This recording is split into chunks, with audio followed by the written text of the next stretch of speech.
If you Okay, don't mind doing the intro, that'd be fantastic. happy to do it. This is just for Jim Cirillo. This is the July 1st, 2025 open meeting of the Hopkinton Conservation Commission being conducted remotely consistent with an act extending certain COVID-19 measures adopted during the state of emergency. The new law authorizes all members of a public body to continue participating in meetings remotely. The open meeting law's requirement that a quorum of the body and the chair be physically present at the meeting location remains suspended. For this meeting, the Hopkinton Conservation Commission is convening by video conference via Zoom, as posted on the town's web meeting calendar and the Conservation Commission agenda, identifying how the public may join. Additionally, the meeting may also be broadcast by HCAM through one or many of its channels or platforms. Please note that this meeting is being recorded and that some attendees are participating by video conference. Accordingly, be aware that others may be able to see you and take care not to screen share your computer. Anything that you broadcast may be captured by the recording. Please also keep yourself on mute unless and until called on by the chair.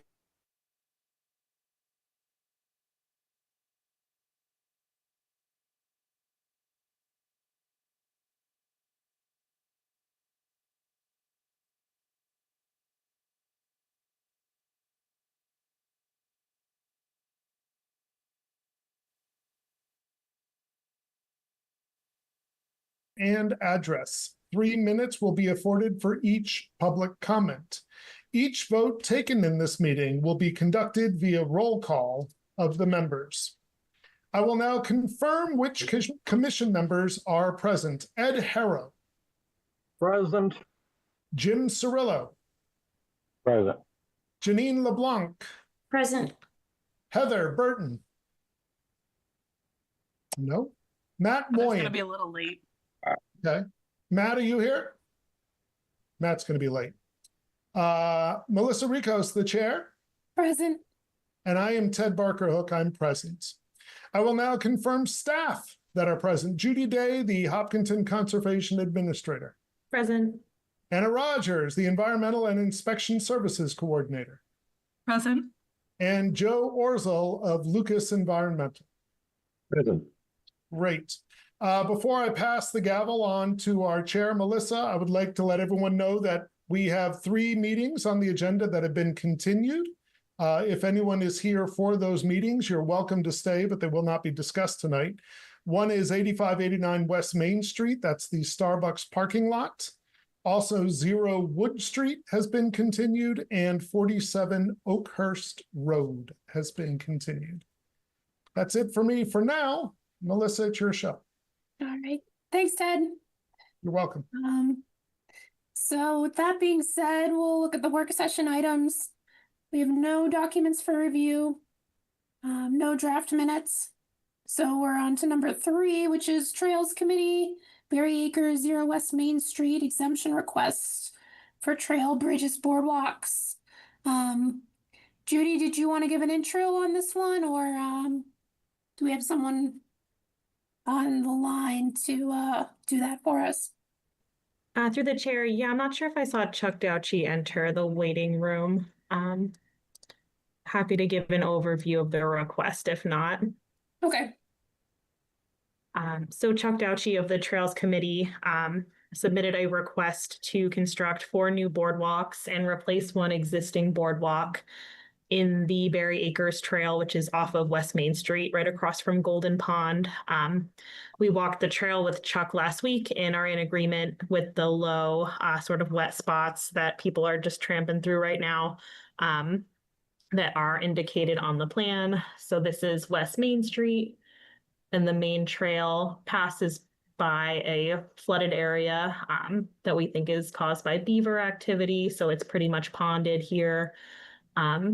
One longer boardwalk here, another here, and then 2 here, and then the replacement is at the end here. They aren't going to be cutting any trees to install the boardwalks, and the boardwalks are going to be in 12-foot segments placed side by side. happy to try to answer any questions if Chuck hasn't joined yet. Okay. I have some pictures as well, if that would be helpful. Sure, if you want to throw a couple up there. Assume these are all similar to the construction of the boardwalks we've done in the past with Chuck. Yep. Yes. Yep.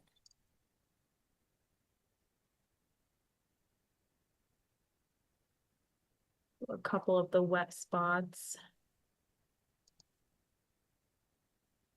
There was some aquatic vegetation growing on the trail, which we thought was interesting.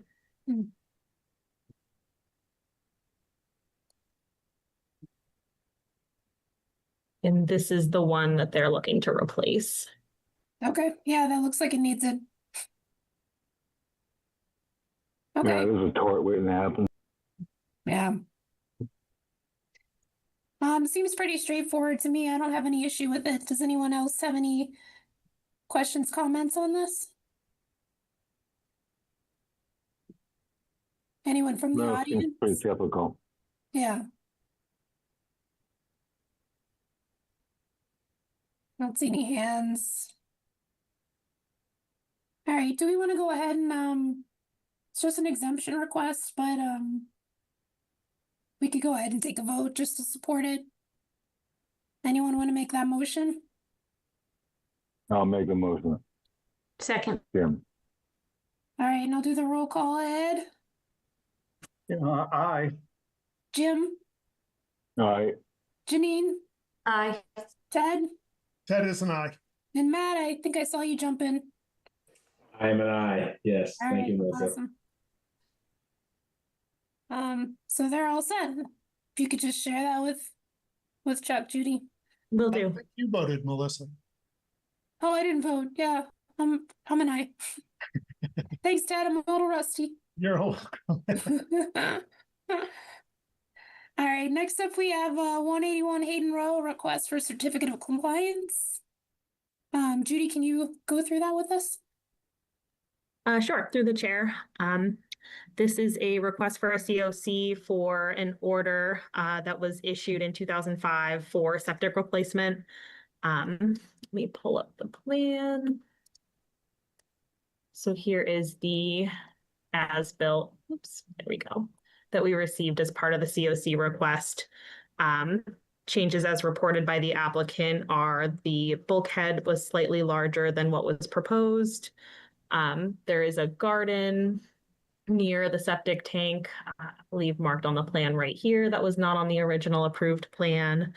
And the driveway, which is right around here, it's sort of a triangle driveway.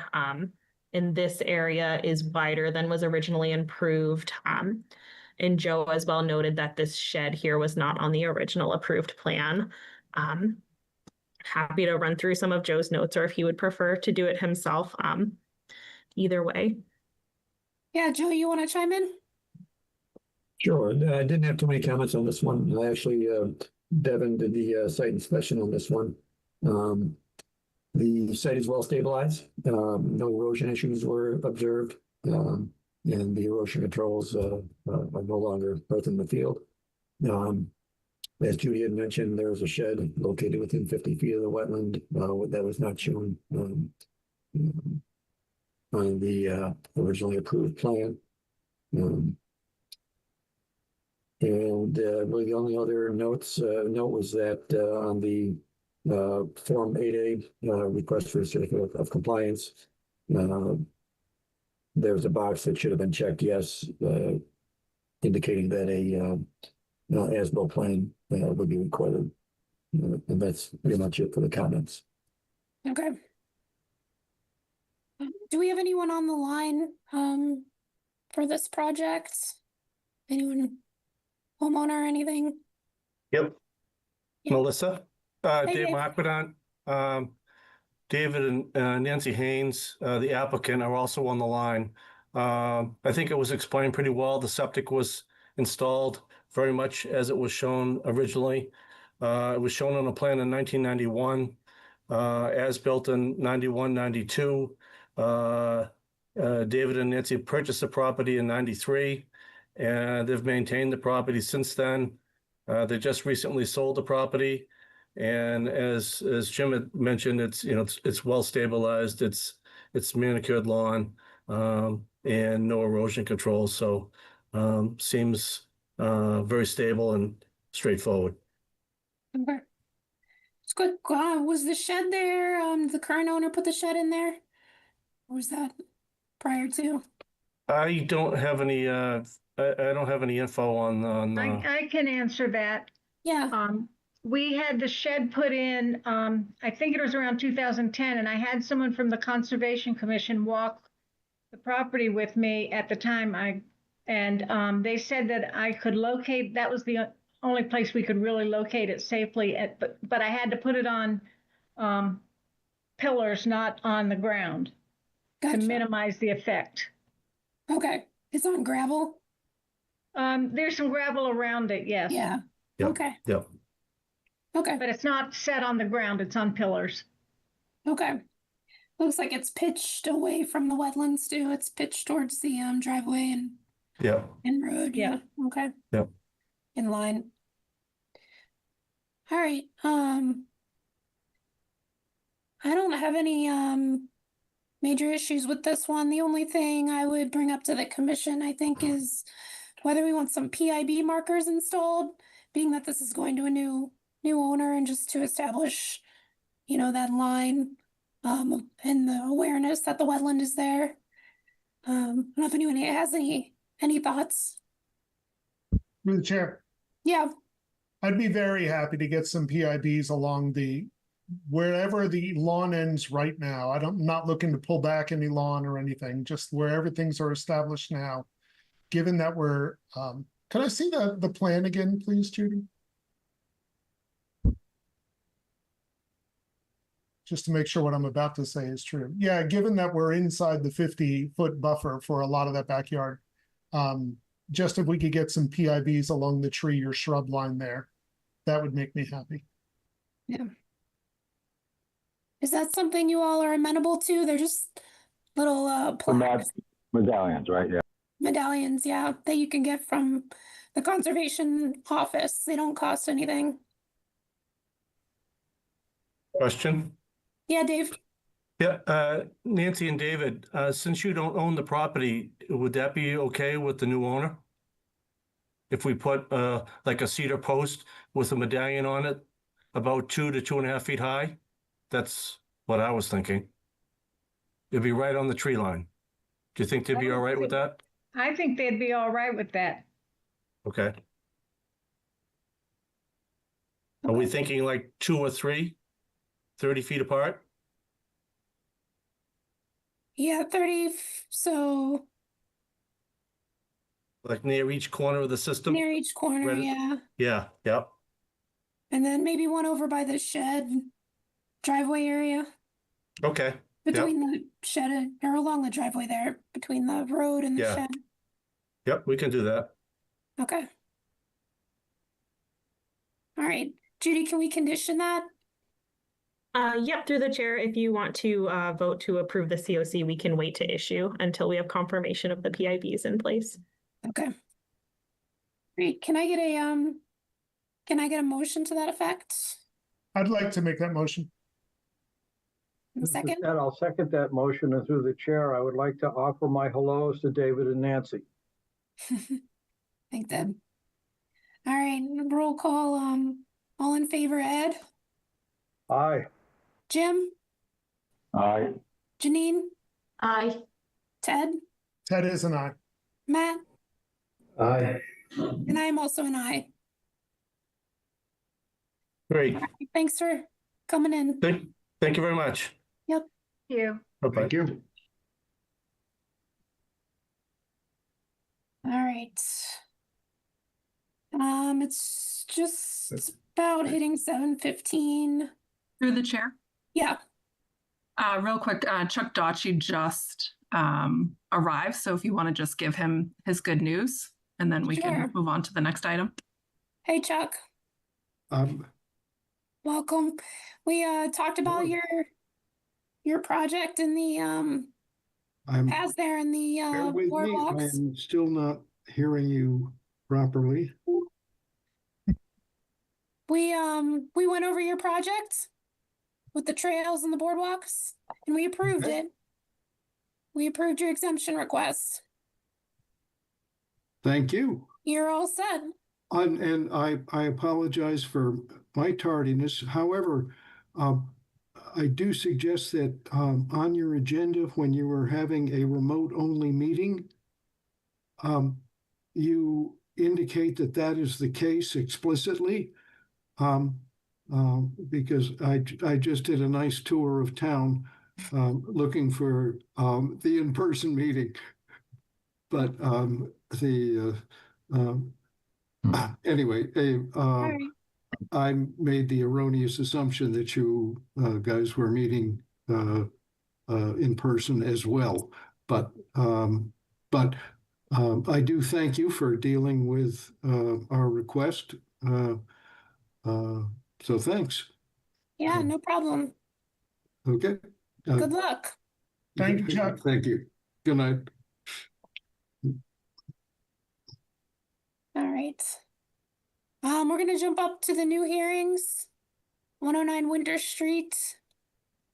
Ted, do you have those handy to read? I sure do. I can open this hearing. The Hopkinton Conservation Commission will hold a public hearing on Tuesday, July 1st, 2025 at 7 p.m. Virtually online to hear all persons interested in an amended notice of intent filed by the Fengming Zhu to construct a stream crossing, driveway, stormwater system, and site work associated with the construction of a single-family house. Location 109 Winter Street, Assessor's Map R16, Block 23, Lot 0. Great. Thanks, Ted. You're welcome. Do we have Joe? Is this your project, Markodon? This would be me, yes. All right, take it away. What we're talking about is the 4.4 acre parcel at 109 Winter Street. You may recall we had some discussions about this project, an extension request, an RDA recently.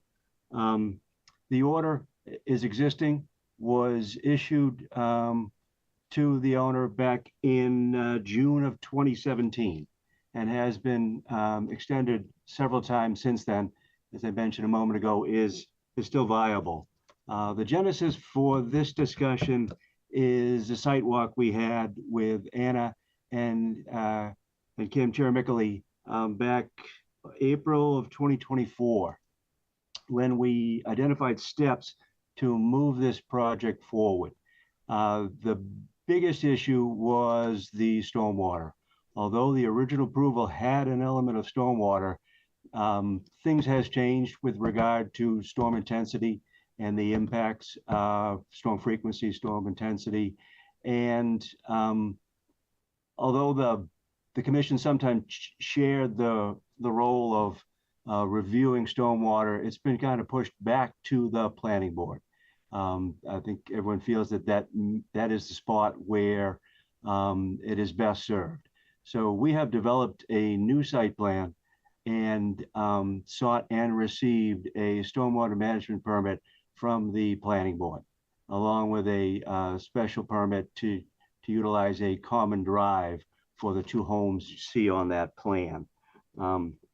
During that site walk, we also identified a couple of issues with updating septic plans, the SWIP, and then some more mundane stuff like the sign, the DEP sign, file number sign, and those sorts of things. But the key was the changes to the site plan. We've had a couple discussions with Judy and with Anna about when was the best time to contact this group about the changes in the plan and see how it fits with that existing approval. We feel that the time is now, and that's the reason that we made the filing, and I'm here tonight. The original plan was approved by the commission, as I said, in 2017, prepared by Dan McIntyre at MessCorp. We are utilizing elements of that plan where it makes the most sense. We're going to utilize that section of driveway from Winter Street up to the stream crossing highlighted here on the plan in orange. We maintain the same location for the box culvert, for the retaining walls, for the replication areas. We really want to leave that section of the site alone. What we did do was rework the plans for, I guess, greater clarity. The home that was on that original plan, I see more of a cookie cutter plan than what we have developed. We have now an architecturally generated plan specific to Sally and Frank that shows on the plans. We have changed the driveway that used to loop up to the northerly side of the home to access a garage on the side of the dwelling now. And we have taken that driveway, which was generated before the Hopkinton Fire Department policy on driveway construction, and now have adapted it so that it meets those requirements. I think those requirements came out shortly after that plan was approved. So I think the biggest change, if you wouldn't mind scrolling down a little bit, who's ever controlling that picture, other way, please. I want to see the top of that plan. There we go. The biggest change is that infiltration basin that you see adjacent to the home. We've got closed drainage systems, catch basins that will convey water, as well as sheet flow from the home to that location there to handle our stormwater issues. The original plan focused all the work along the driveway, down adjacent to the stream and the BBW right there at the bottom left of the plan. So there was a tremendous amount of work in the 0 to 50 foot buffer that we have shifted up and out of the 50 foot so that we're between the 50 and the 100 in line with the commission's regulations. We have, as I mentioned, the basin and the closed drainage system on the easterly side and one outfall on the westerly side to replace all the previous grading. The chief benefit to that whole thing, although we are slightly more on total site disturbance, and I think that's generally because of the tennis court adjacent to the home that was not part of the original filing. But even though we have a slight increase in the total site disturbance, what has decreased is the work in the buffer zone. And we have dramatically decreased the work in the buffer zone 0 to 50. We do have an increase in the 50 to 100, and that is chiefly the construction of this basin and some grading down at Winter Street to satisfy the planning board and their requirements for the special permit on the common driveway. There are totals in the submission package. I can run through those now, but what we see is a decrease in the impacts to resource areas, especially the 0 to 50 from the BBW associated with that stream channel. So we are here with this plan.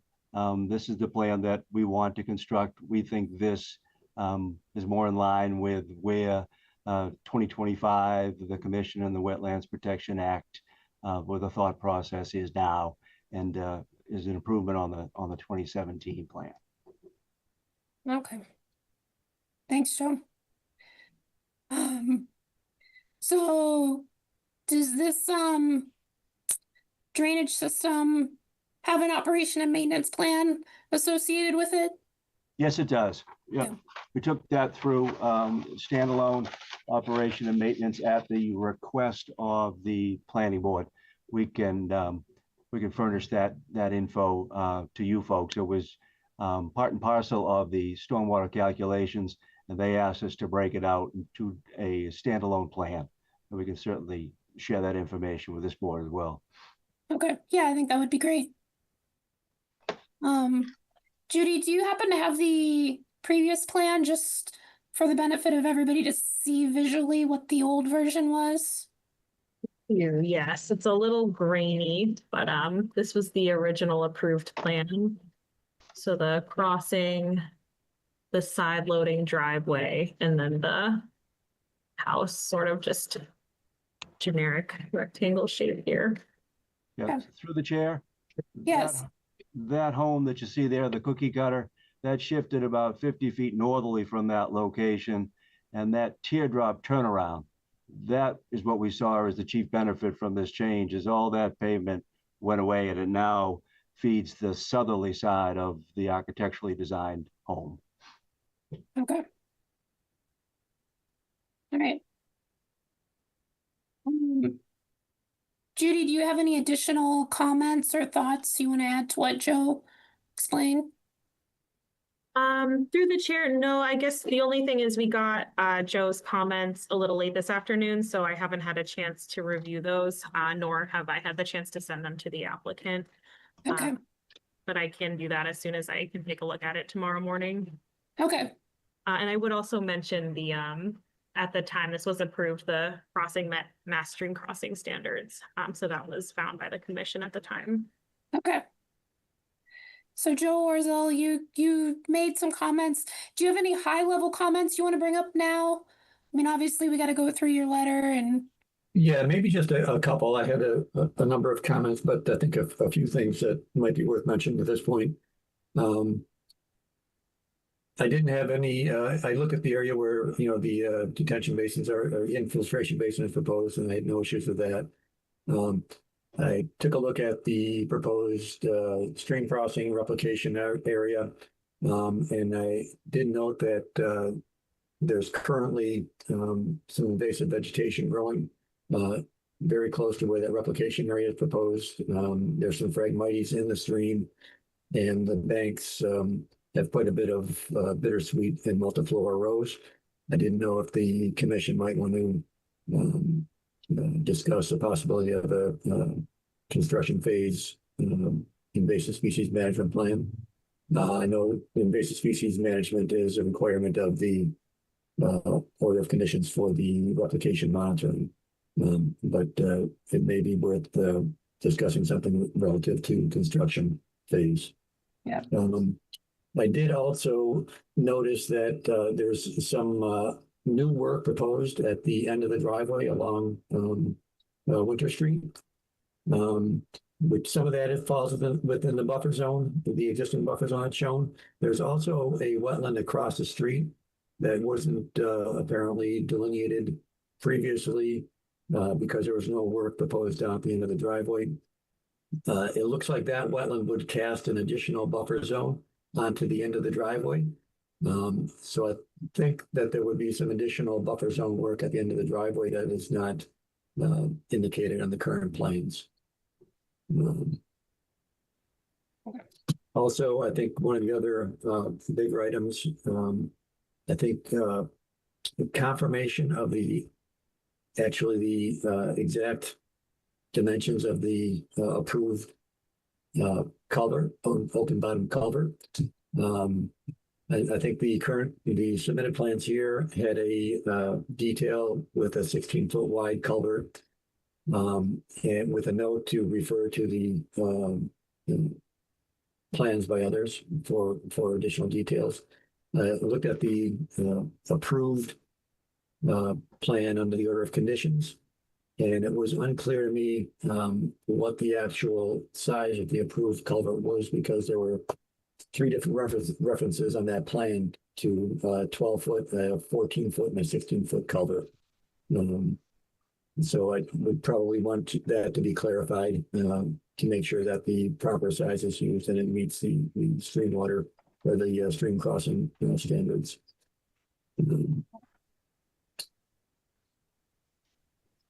Other than that, I don't think there were any other major issues. I think those were the biggest things that maybe to mention at this point. Okay, thank you, Joe.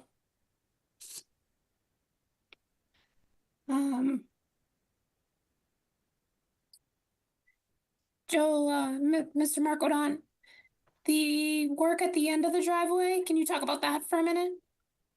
Sure. We had hoped, well, let me back up a second. The existing number 109 that just left the screen had a driveway that was lost to the construction of a replacement septic system for 109. The system had failed. The driveway went straight out. That is a very difficult spot to access Winter Street. Right there at the base of Snake Hill. There are a couple of blind spots as you come down that hill from the south on this plan. So what we had proposed was utilizing that existing paved driveway, bringing whatever traffic through that and setting up a common drive for 0 and 109. The feedback we got from the planning board was take this to the fire chief and make sure that access can be achieved for all his vehicles. So we had to augment the existing pavement along the sidelines of that driveway with new pavement to keep the chiefly the ladder truck on the paved surface. They also wanted us to maintain the regulation that has a maximum 5% grade for the first 40 feet, from Winter Street from the existing edge. So the change in grade and the additional pavement to satisfy the fire chief results in those crosshatched areas, those slight ears with the dots along either side of the driveway. And that work is in the buffer zone to flags NESB through E, just off site on the land of Phipps. Okay. So it's to satisfy the requirements of the planning board in order to gain approval for that special permit for the common drive. Okay. I think that makes sense. I guess the question is, do you have any issue with the wetlands across the street, getting that accounted for? We can. I didn't realize that it curled up. I thought it went straight across right towards Whitehall, but we'll double check that. Okay. Through the chair. Yes, Judy. I'm not sure now looking at this plan if I'm seeing a PIV, which might be good to have around the house and potentially the replication area. Yeah. That's a good catch. I think we would. All right, I think that's enough for me. Does anyone else on the commission want to share any thoughts from what they see so far? This is Ed. I just have a question. Yeah. To the east and maybe north, not on this property, either in the town forest or perhaps on Ross Phipps's property, is a pond. And I'm curious, does the stream from that pond go through this property, or does it stay entirely on Russ Phipps's property? Entirely on Russ's property. So it's northerly of the flags you see, Bank, B, C, D, and E. Okay. Anyone else? Anyone from the audience? And if I can make one more comment. Sure. Somewhere to the north and east in that same corner are the remnants of old growth forest in Hopkinton, 2 trees. Their circumference is in the vicinity of 11 feet. They are unfortunately both dead, but they're there. Good fact. I like that.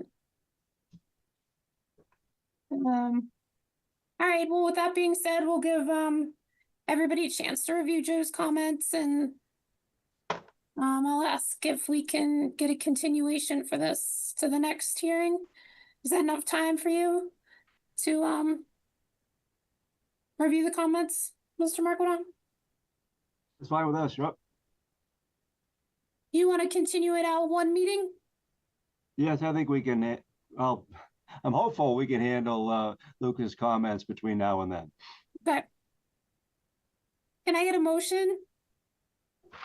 I'll make a motion to continue this hearing to our next meeting. Second, this is Ed. All right. All in favor, Ed? Aye. Jim? Aye. Janine? Aye. Ted? Ted is an aye. Matt? Aye. And I am also an aye. All right, you're all set for now. We're gonna move on to 27 Jamie Lane, and we'll hand it over to you, Ted. I gotcha. The Hopkinton Conservation Commission will hold a public hearing on Tuesday, July 1st, 2025 at 7 p.m. virtually online to hear all persons interested in a notice of intent filed by Daniel Del Buono to construct an addition, portico, and walkway with associated site work. Location 27 Jamie Lane, Assessor's Map R15, Block 83, Lot 0. All right. Do we have anyone on the call here to present? That would be me again. All right. Go for it. Okay, this was, you may recall, back in November, a COC was issued for this location, 27 Jamie Lane, file number 188636. Daniel has purchased the home in November and has been planning changes to the home. It was originally in the Hopkins Springs subdivision, built circa 1993 on a 42,000 square foot lot. And it's a residential use, lawn, driveway, some plantings, that sort of thing. What Daniel would like to do is to make some upgrades to the home, some internal and some require additional site work. When he reached out to us, we called Scott Heim at Northeast Ecological and asked him to re-review the site. We had closed out the 93 order, but needed something 2025. Scott delineated the BVWC down in the bottom of this plan along the southerly side. He also identified a stream channel off-site to the south that after stream stat analysis proved to be a perennial stream. So we have the buffer zones from the BVW 50 and 100, and then the 100 and 200 from that perennial stream that crisscrossed the site. We have about 33,625 square feet of riverfront area on the site. The changes associated with this plan are the family room addition along the southerly side of the home, the 20 by 24, the entry portico facing Jamie Lane that replaces the crumbling concrete stairs, and then a reconfiguration of that brick walkway to meet that new front entry, that portico. Those are the changes that we propose, and they come out to 3,308 square feet, or 10% of the riverfront area on the site. Of that, only 612 is the additions. The rest are, I guess, in essence, temporary. We will create an access road over the lawn. We have highlighted on that plan a couple of stockpile locations and an anti-tracking pad at Jamie Lane to knock off the soil and keep it out of the roadway. The idea is to stockpile the loam that's out there, stockpile the shrubs, keep them alive, and then replace them, put them back in kind after the site work is done on the site, after the construction is done.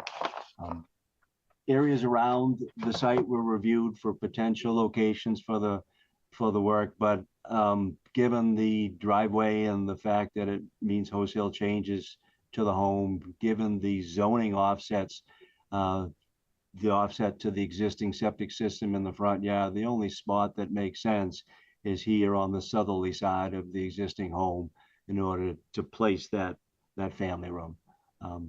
Once we're complete, once we're stabilized and revegetated, I think all the things that were positives here, the heavy vegetative cover, the plantings, all the the gradual slopes, I think all that stuff comes back into play. And this turns out to be a project with very little impact to the buffer zone and to the offsets to the stream channel. Okay.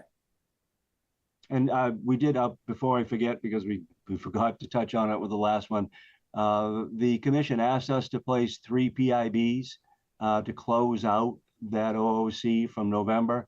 And we've also shown a couple more on the plan here to add to those 3. So we will have a few more PIBs at the edge of the site at the tree line. Okay, thank you.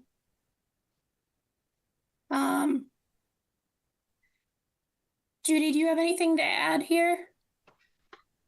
Through the chair, we don't have a DEP number for this one yet, so would not recommend closing the hearing tonight. Other than that, I don't have any comments personally, and we do have several from Joe. Okay. Joe, do you want to run through your comments? Sure. I was out at the site on the 17th. Reviewed the delineations, had no issues with the delineation, and also concur that the stream is perennial based on stream stats. I did note that there is a very, very large pile of grass clippings and yard waste located up gradient in the general area of wetland flag 4. And that's within approximately 20 to 25 feet of the wetland edge. It's an enormous pile. It must be coming from several properties. I don't know. It would seem like it had to be based on the size. And it's feet deep, several feet deep.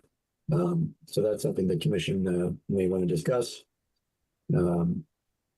Also noted the front portico area.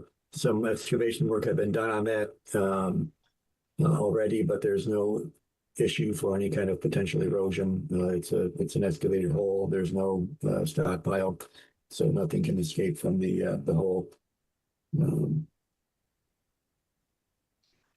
There's also a fair amount of invasive vegetation present along the tree line. The Norway maple, honeysuckle, and bittersweet, and burning bush. That may be something the commission may want to discuss as far as potential mitigation for work in the riverfront area. Based on what was submitted, it wasn't real clear how much of the site is currently considered degraded. Would recommend, just maybe a table showing existing degraded, proposed degraded, existing developed, proposed developed, and just to be sure that those numbers are in keeping with the riverfront requirements.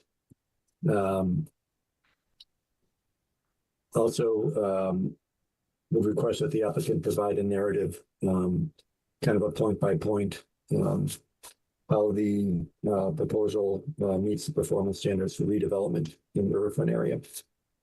That's something we typically ask for any work in the riverfront area. As was noted, there was a comment on the PIBs. I think that those 2 dark marks are probably PIBs, but I didn't see any legend indicating that. Just recommended PIBs be shown on the plan.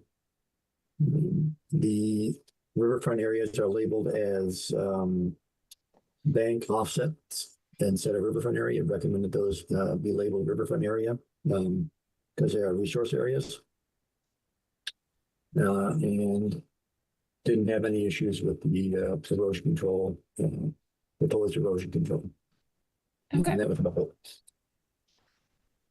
Well, those are all good comments. Thank you, Joe. Through the chair. Yes. I think according to Joe's pictures too, the rear existing porch is no longer on site. So I don't know. I did speak with the applicant and it sounds like there is a plan to replace that either in kind or slightly smaller. So I don't know if the applicant wants to touch base on that as well. Okay. Yeah, I think at this point in time, does the applicant have any, or you, Joe Markwadon, have any response on those items? Particularly the porch, I think, and the dumping of the yard waste. Yeah, can you hear me? Yes. Okay, I appreciate you hearing me tonight. Yeah, the porch, when we had the home inspection done, the porch had rotted. They had put it in afterwards. And the roof, it was a 3 seasons porch that had mold in the roof. So the plan on the porch was obviously to remove it before everything spread.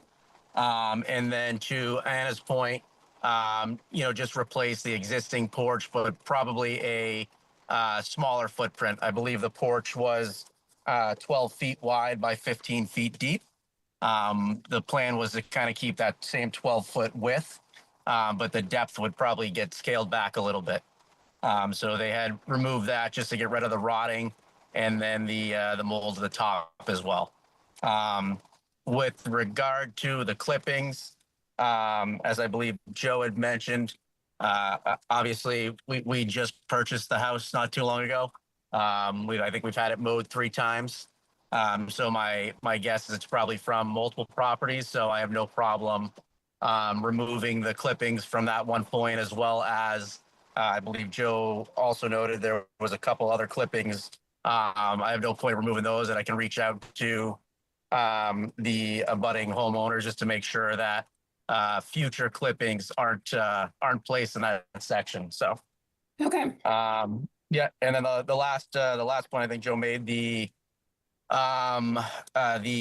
proposed portico. I think Mr. Marquardt said that the existing, it was steps in a porch there. It was 6 by 6, and it was all cracked and pulled away from the house. So my contractor had removed it with the assumption that because it was past the 100-foot barrier, there was no issue there.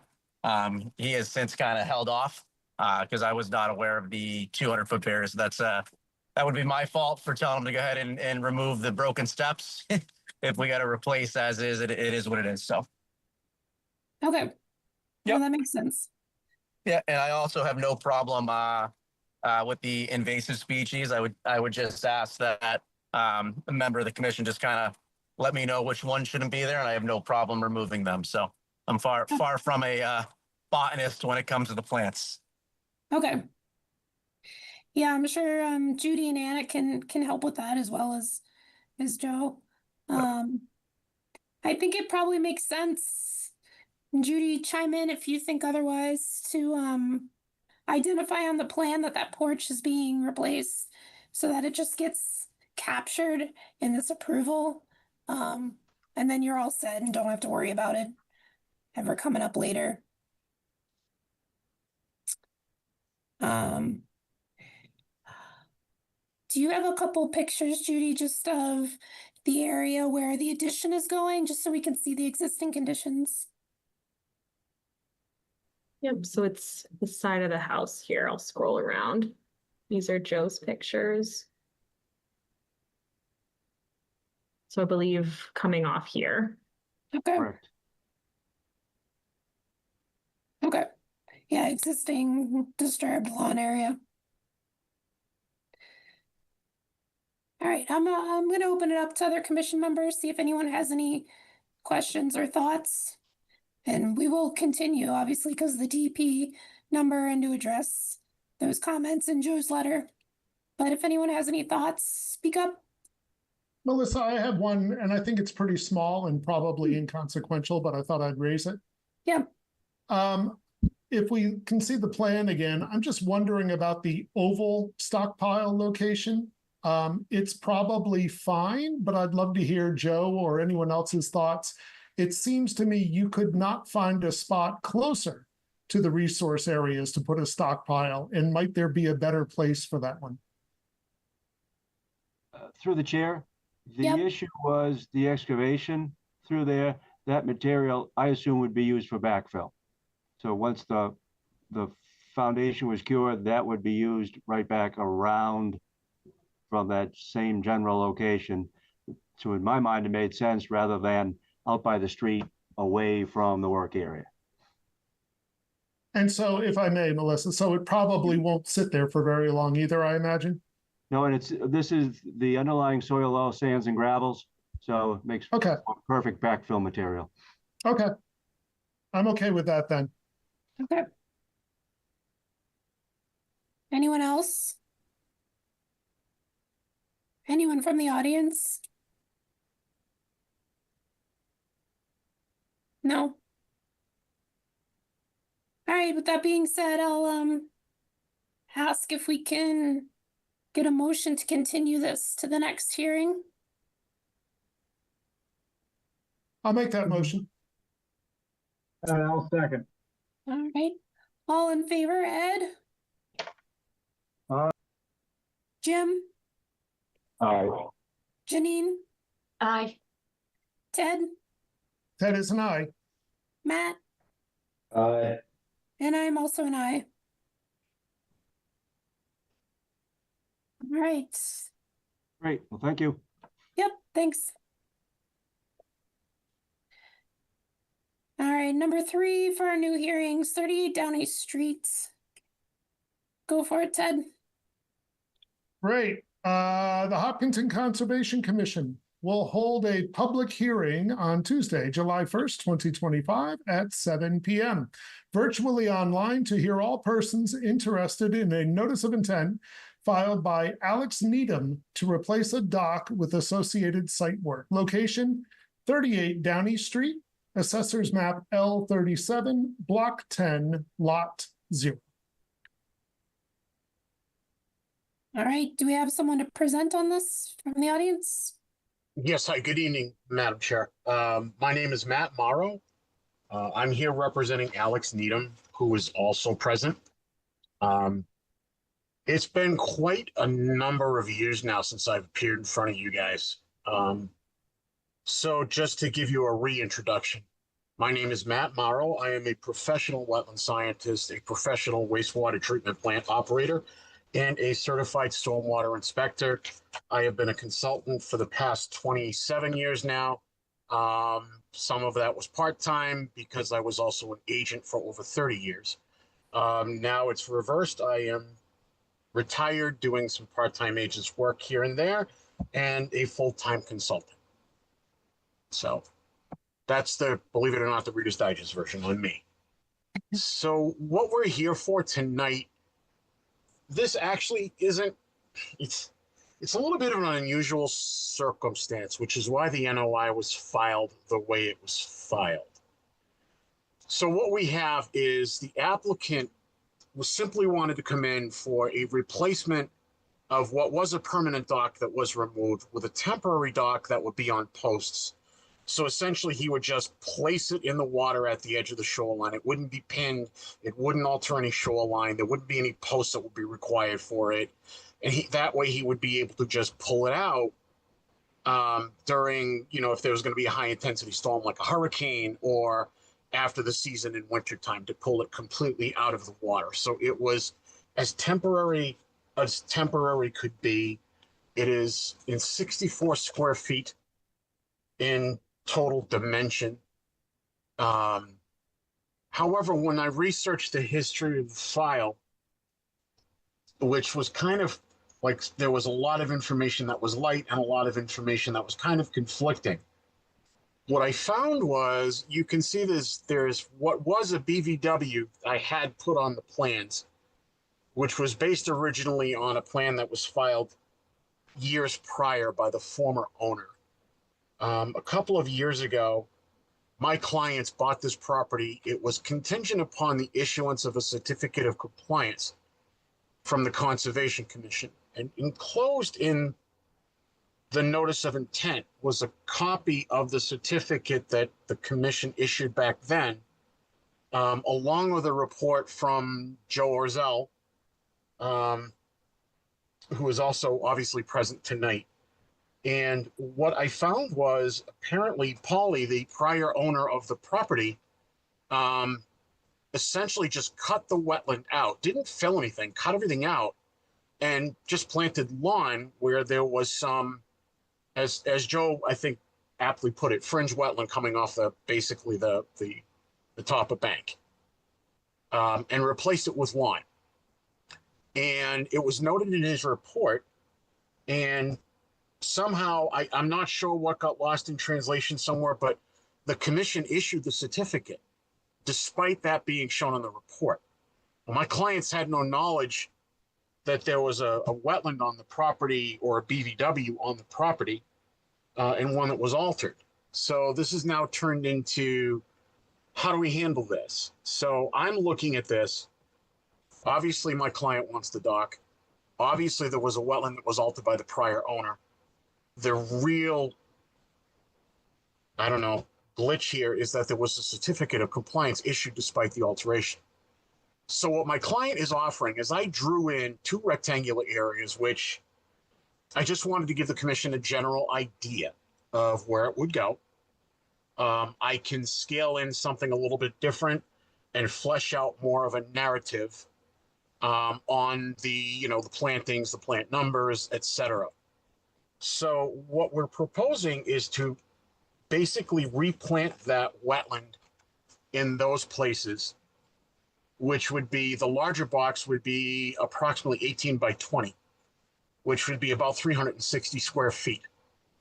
The smaller area to the, I guess you could say, the west of orienting to the west would be 10 by 20 for 200 with a total of 560 square feet. My rough measurements based on what was there would indicate that would be about a 1-to-1, which would be now a restoration of area that was there. The area that you see right by the water line, which has a very large circle with hash marks, is actually a large boulder that is in the ground there. That's been, that's a geological feature. Yes. I don't know who's doing that, but thank you for circling it with your cursor. The edge of water is actually the edge of floodplain as well. I noted it in my notice of intent that the floodplain was limited to the internal watermark of the lake. So what you see is edge of high water, which I had survey located in the elevation shot. That is the edge of 100-year floodplain. There's really no work proposed in floodplain at all. I mean, there would be a dock placed in the water like, a lot of people do on the lake, but considering it would be removed during any flooding events, it's not really any impedance on that. The Chapter 91 waterways license will be applied for, and Joe had asked for a copy to go to the commission.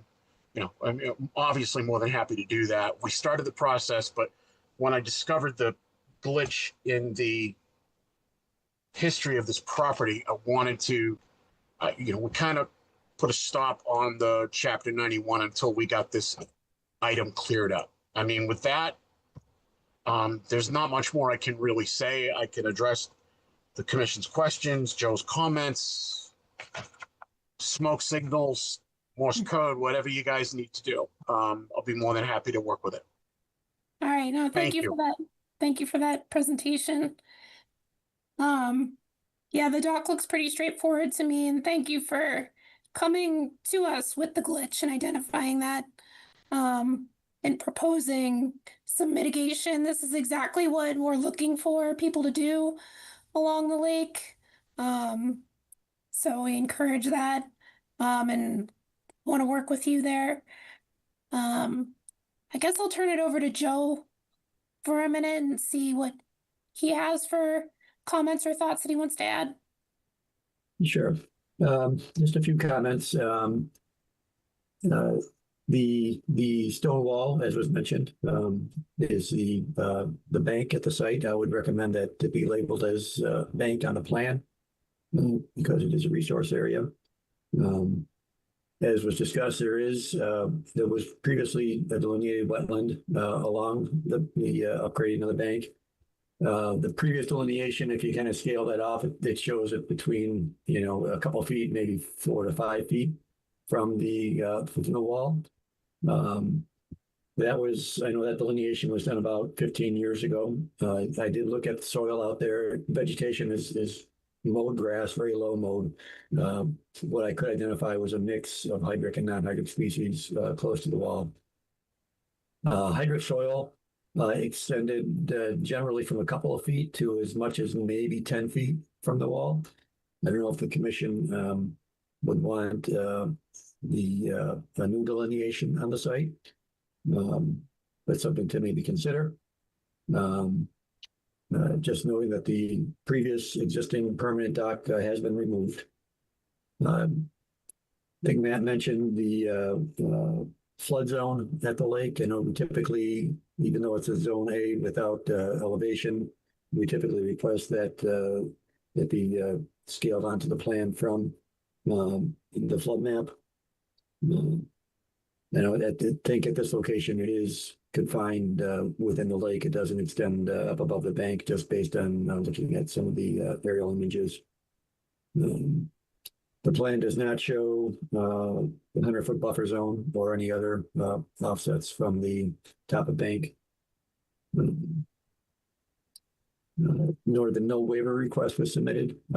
Work is occurring apparently on the bank and possibly inland underwater. So a waiver request should probably be submitted for that. Also, I didn't see a bylaw checklists, which is required under the bylaw regulations. That should be submitted. Maybe it was and just didn't get in the file. Matt had mentioned you could provide a more detailed planting plan, which I had recommended.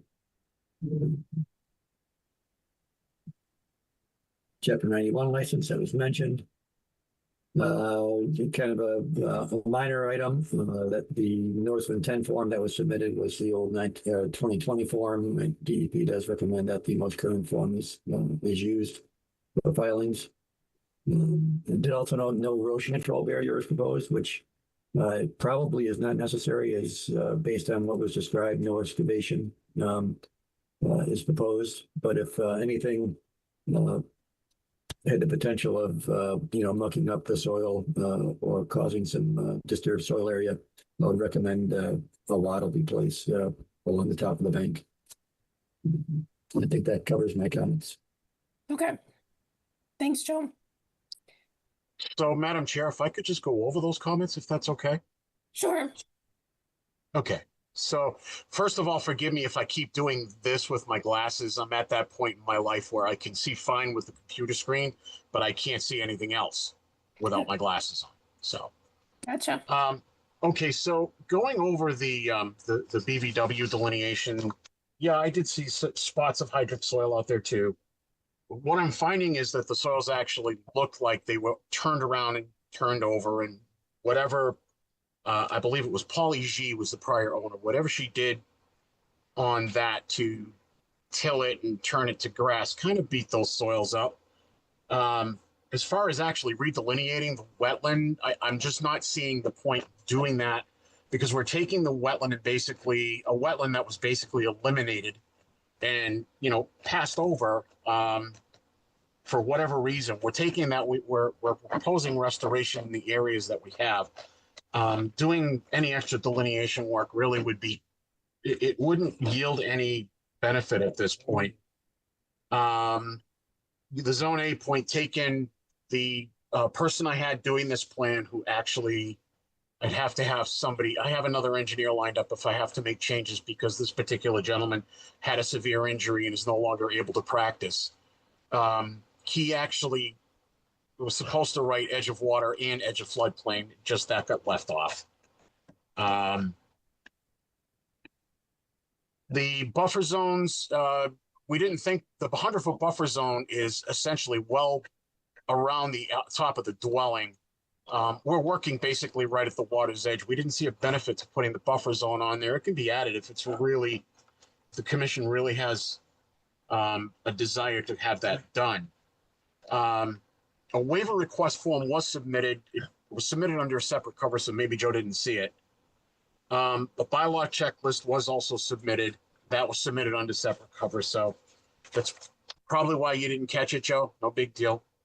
The planting plan, I agree 100%. I mean, if we can settle on these numbers, I can do a planting plan with a landscape calculation that would be based on those square footages and give the commission something a little bit more detailed that my client is willing to do, and is actually had something like that in mind to begin with. So this actually fit in with some of his future planning. The Chapter 91 Waterways license, yeah, that we'll be more than happy to submit a copy. As far as impact on bank, land underwater, et cetera, we're basically just taking the dock, and it's a temporary dock. We're placing it in. There's no real impact other than the placement. It can be removed any day, anytime, any point in time. It just lifts right out. It's not anything that's permanently installed, pinned to anything, requires any post and barrier. Adding the top of bank to the boulders, that we can have done as well. I suppose that's basically it. Again, thank you for affording me the opportunity, and be more than happy to take it from here with you guys. Okay. All right, so I think the biggest item there is the wetland line and what the commission thinks about that.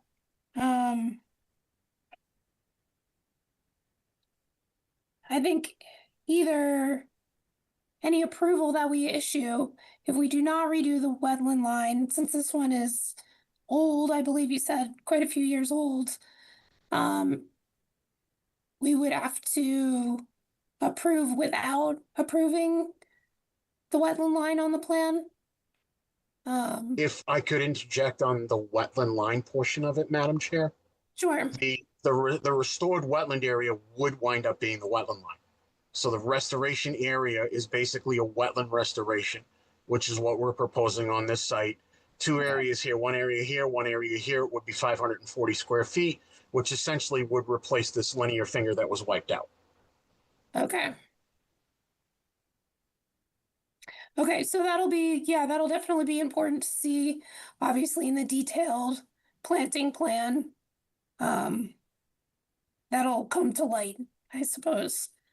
With the types of plants that you're planting and establishing that line.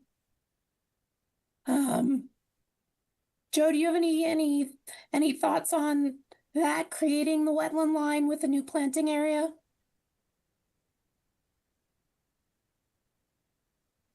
Yeah, seeing as it's how it's restoring a lawn area, as long as it's not, one line of plants along the bank. I don't know that I would necessarily be comfortable defining it as the edge of wetland after it's planted, but it's probably going to be pretty close. Okay. Through the chair, can I follow up on that? Yeah, go for it, Ted. Mr. Morrow, I love your openness and in talking about what happened with lawn going up to the lakefront. I'm curious, since it doesn't seem like we're closing this tonight anyway, did you say what the date of approval on that COC was? Actually, it's in the notice of intent, and I believe that's what's on the screen. Hold on one second. Let me look through my copy of the NOI. I don't know if you guys have any copies of yours. I don't have one right in front of me. Let me see if I can find mine. I'd be interested in going back to that meeting, and if Joe was here, that means I was definitely on the commission, and I'd be interested in going back and listening. Yes, Judy. 2010. What was the date? When the order was issued, 2010. Order was issued on 2010, but the NOI has a certificate of compliance in it. Hold on one sec. Just bear with me. Are you saying the COC was 2010? No, the order was issued in 2010. Oh, okay. I'm curious when the COC was issued, when that discussion was. 2022. Yep, 2022. Do you have a day and date? July 29th, 2022. July 29, 2022. Cool. I'm going to go back and look. But about those plantings, it seems to me that you're offering a lot of area, and that's great. I wonder, although with the hydraulic soils that Joe is pointing to, maybe that messes things up. I wonder if the planting bed could kind of follow the shoreline and not just be two kind of squares that leave a chance for the lawn to kind of creep to the lakefront in other ways. Okay, so this, Maybe the same amount of area of planting, but just spread differently from edge of the property along the shoreline. yeah, so the boxes that I drew in, as I had mentioned to staff, which by the way, thank you, both of you, Judy and Anna, for all of your help. You guys have been really awesome to deal with. I drew the boxes in. I'm sorry, what? I said, we think so too. They're awesome to deal with. I'm glad, well, good. We're all in agreement. I drew the boxes in basically like to start a discussion. Okay. This is a situation that I've never been faced with before, where, I mean, I'm looking at Joe's report from 2022, and he cites that there were trees that were cut down in the 50-foot zone. The OOC was based on he referred to the plan review. He said it was mowed lawn all the way down to the stone bank of the pond. States that the BVW was vegetated with red maple and high bush blueberry, and that it's basically lawn now, and it was gone. And that was in his report, and it's in my NOI. His report was dated June 27, 2022, and you guys issued the COC in, believe you guys just had a date, but I have it here, July 29th, 2022. Right. So And I don't know what happened. I'm not doubting you. I'm just curious. I'm interested for my own curiosity to go back. No, so I mean, I'll go back with my client and talk to him because I'm going to have the plans fleshed out a little bit. I just wanted to make sure we had a frank discussion on what happened here, and that my client's willing to do wetland restoration work. He just wanted to, he wanted to have the discussion be a little productive because, where he wants to put his dock, if there's wetlands that we scatter there, it probably would be a herbaceous wetland, like mix close to the bank so you could get to the dock, or should he basically come back a little bit more here and, back on the westerly side where the small box is, maybe go back a little bit more and leave an open path to the dock. There are areas that he's going to want around the dock, probably not have like vegetation that will grow too tall because his family swims in the lake, so he'd like some visibility for his children. So we're looking to put back the square footage in an area where do the most good on the two different sides of the lot, in a similar square footage than what had been wiped out. Okay. All right. So yeah, I understand watching out for the kids. That makes a lot of sense. I just wonder if, the next plan we see, if it could be a little more follow the shoreline rather than estimate of boxes. Yeah, no, I'll get you something a little bit more specifically drawn in with a fleshed out narrative. Again, I just wanted, because the situation was kind of not straightforward. I wanted to make sure that, the discussion was productive. Thank you. And Melissa, if I may, one other point. Sure. Yep. As long as we're going to include the 100-foot buffer line, which I agree might be, well, it doesn't too much matter to us right now. It's way up there by the house.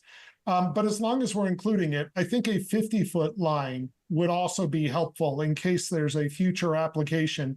We tend to get, in my mind, far too many patios and fire pits and stuff that move closer and closer to the lake.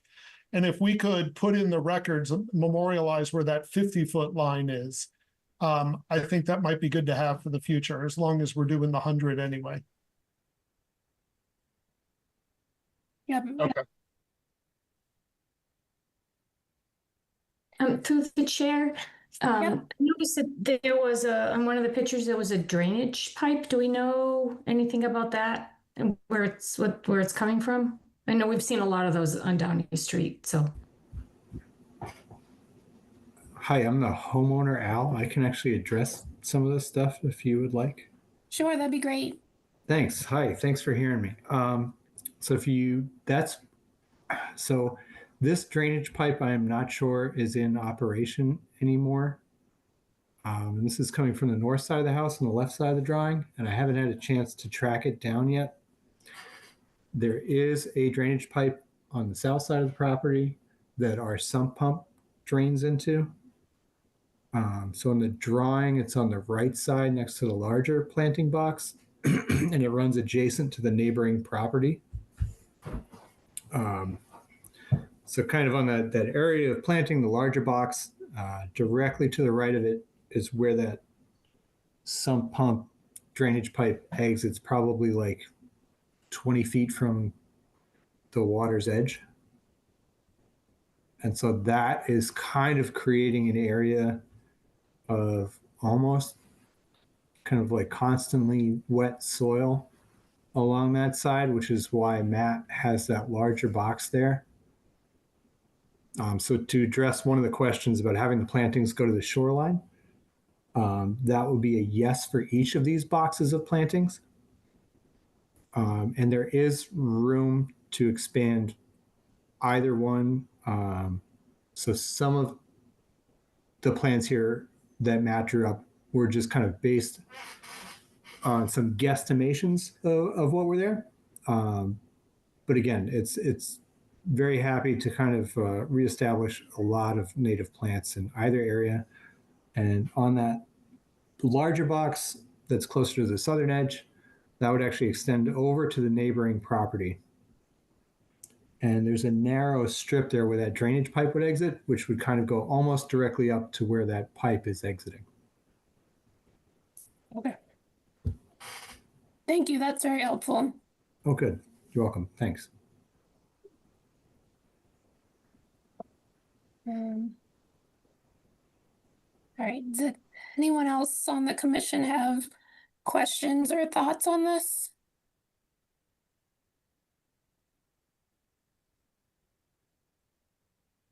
Anyone from the audience?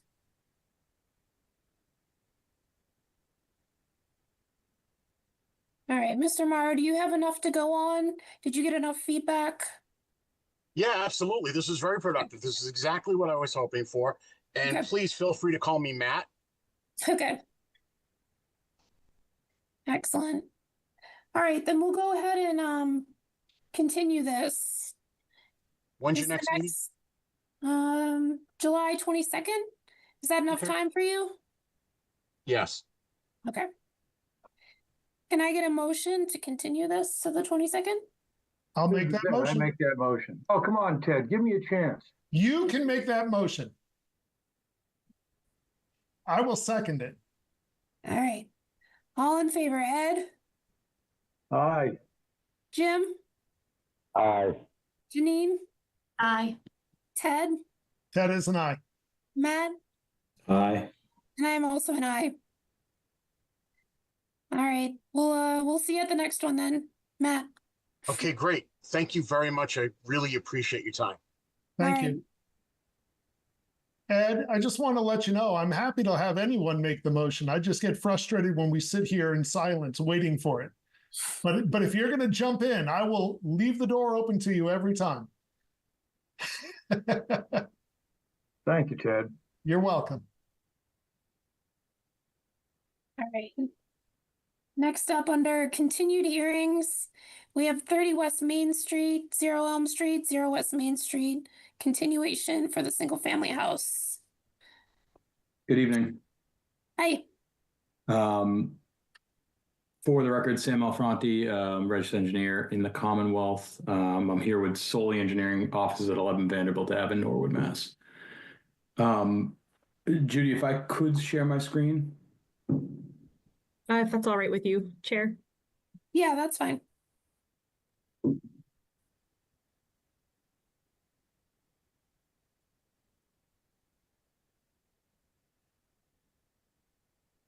All right, should be good to go.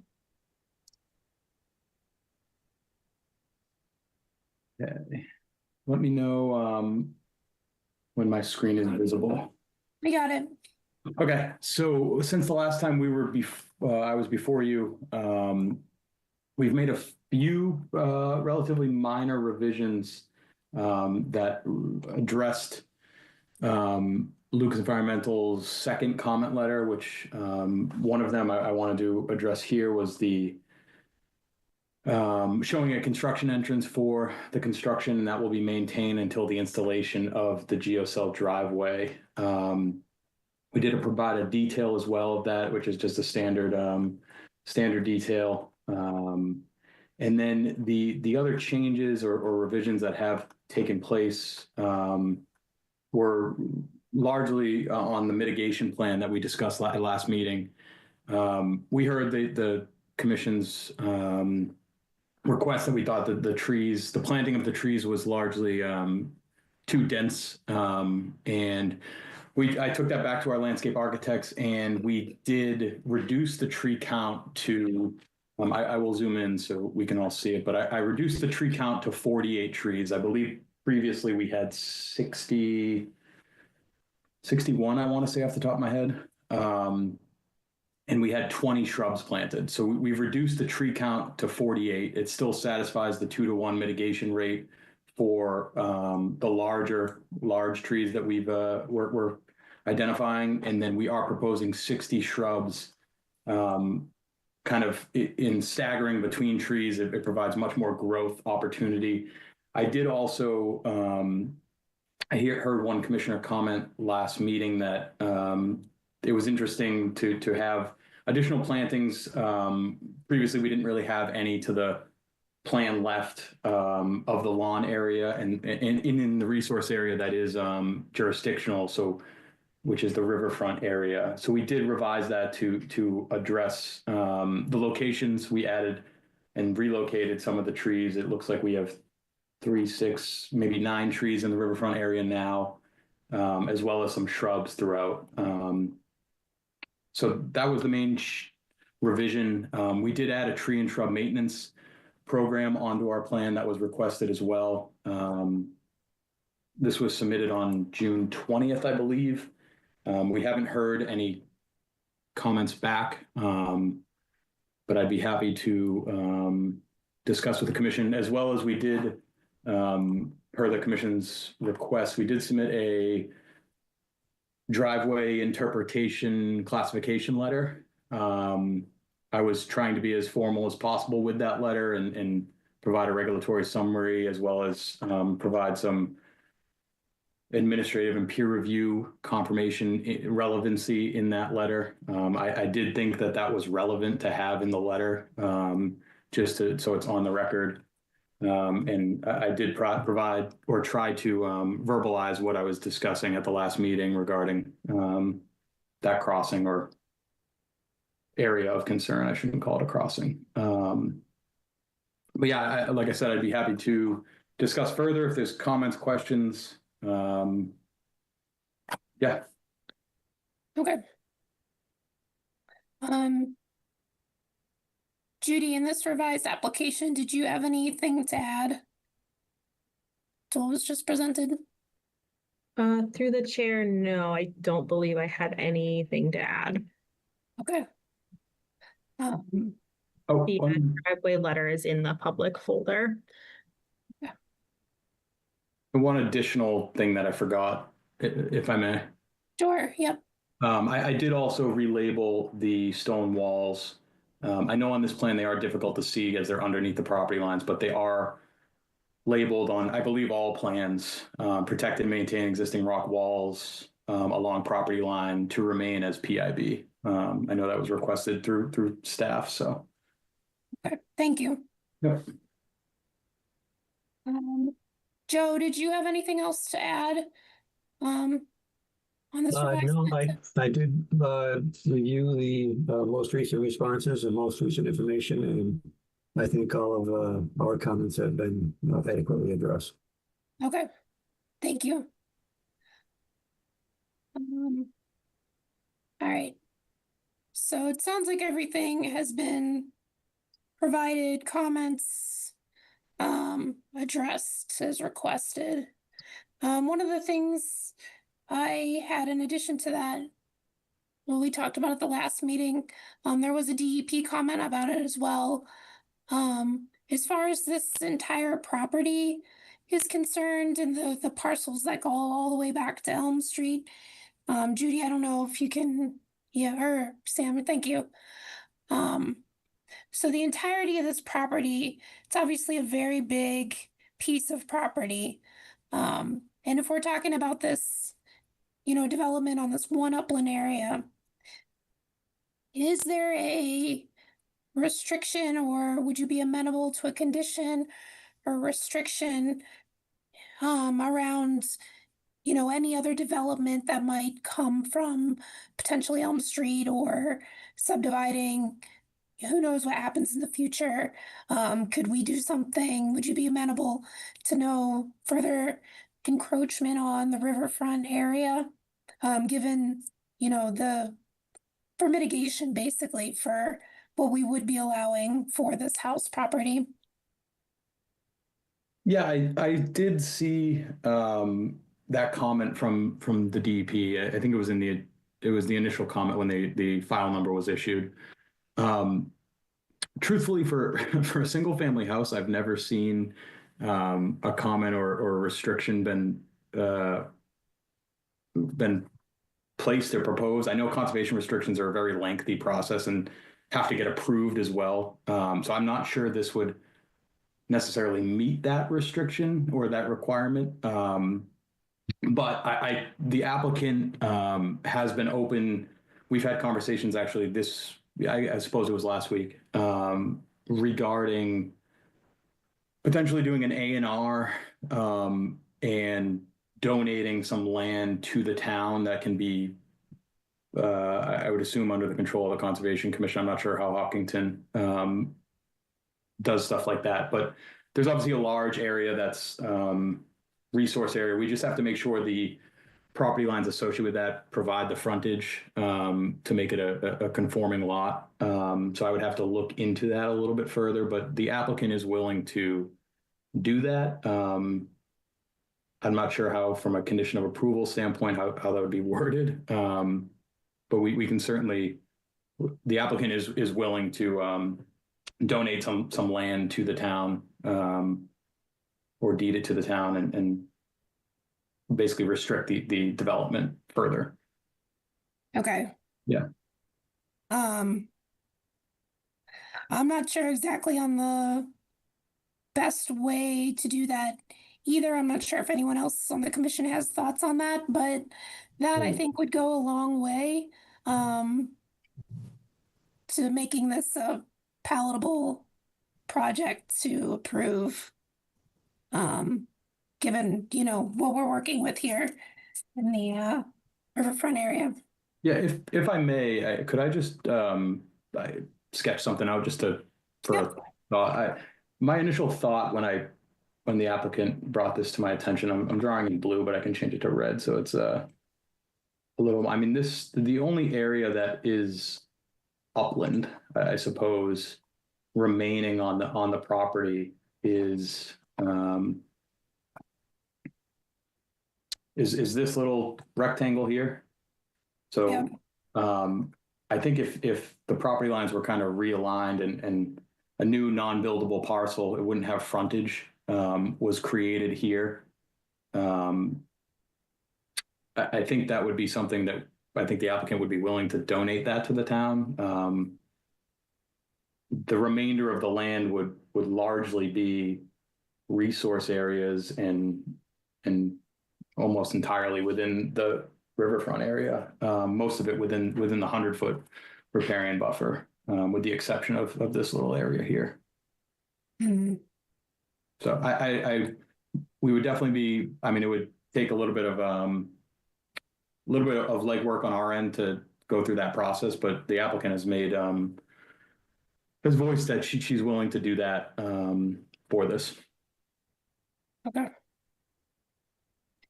Through the Judy, chair. do you have thoughts on that? Yeah, go ahead.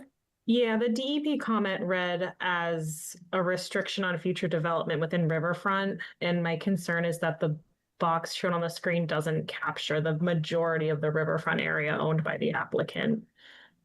So if that comment was to be followed, I would imagine it would expand quite a bit to include additional riverfront in common ownership. Yeah, if I may, what I was referencing is creating this parcel and deeding it to the town. A condition of approval for restricting riverfront development could also be, we would be open to that. I would think that the deeding of the parcel would be something the commission would rather see, but we can certainly be open to either, I suppose, or both. And through the chair, I think if the proposal was to pass ownership to the town, I believe the select board would have to be involved and have input into whether they want to accept the land. So I don't think that's something the commission would be able to approve independently. So maybe a more fleshed out proposal around that we can share with other boards might be helpful. Right. Yeah, I think I would definitely be in favor of the condition for the riverfront area as described by DEP. And I would be supportive of, the effort to donate the parcel in addition if the applicant wanted to, was amenable to that or wanted to go through with that. Yeah, she's based on my correspondence with her. I'm not sure if Jan's on tonight, but she is. Yes, I'm here. Yeah. Jan, do you want to speak on? Sam, I think I am definitely aligning with you. Okay. So yeah, you feel free to represent me, and I'm willing to do anything that that's necessary. Yeah. Yeah. So, Madam Chair, I think going on that, I think we'd be open to that condition of approval, and we are likely going to go through the process of donating at least a portion of the land. We're trying to donate it to the town. If it's not accepted, then obviously we'll circle back on that. But we're going to go through the process to get that done. Okay, got it. Ed, I wonder if it would be worth your while to talk to John Gelsich, who's the town planner. I don't know if you've spoken to him about what you'd like to do. I think he would be a good resource for you. I haven't, but I'm sure we will engage with him, especially through the A&R process, if that's or if we're going to reconfigure the lot lines. I will engage with him. Thank you. Through the chair. Yes, Matt. Sam, do you know what the minimum frontage requirements are for a lot in this zoning district? And I'm kind of putting you on the spot here. Yeah, I have it. So it's 150 feet. Okay, and the frontage on Elm Street is what, 175? Yep. Okay, so there's not enough frontage to subdivide this property and have two conforming lots. The two adjacent properties are already developed. I think, at least from my perspective, I would be most comfortable if we conditioned an approval that prohibited any future development within the riverfront area. Whether that means some land gets donated or accepted by the town, I don't think that's of any real consequence either way, knowing that there's not a second developable lot here because they're not going to be able to meet zoning.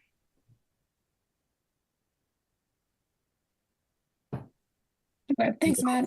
Without some substantial efforts of buying another property that's already developed and everything that's involved with that. So never say never, but it doesn't make a whole lot of sense to do anything else out here. Okay. All right. Appreciate that comment. Judy, you want to, or Sammy, you got the screen, right? Yes, I can stop sharing. Sorry. No, that's fine. I was just gonna say, does anyone else have any thoughts or comments, or do we want to bring the close-up plan again? I think we have all the information right now. I think it is time to vote on this project. I think the applicant has provided everything and what they want to present us to vote on. So I guess I'll just open it up if anyone has any other final thoughts, comments, questions. feels like contrary to me, they Melissa, need more information. Yeah, go ahead, Jim. I rather than bring this up when we vote, I'm going to have to abstain as an indirect butter. Yep. I've thought long and hard about this, but I decided that I will abstain from voting on this. Okay. Melissa, are there any other conditions we want to consider here outside of the no future develop in the riverfront area? I know this plan is, in my mind, much more appropriate from a landscaping mitigation perspective. So I think that's a great improvement. Mm-hmm. We haven't really talked about any other site specific or project specific conditions. Right, we haven't. Joe, did you have any identified in your letter?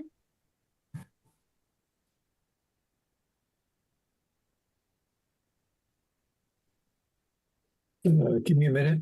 Yep. Through the chair, I could jump in.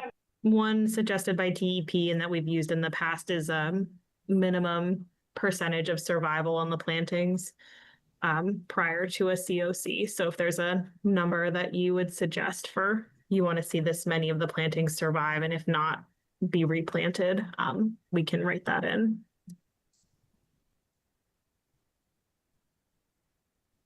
Through the chair. Yes, Anna.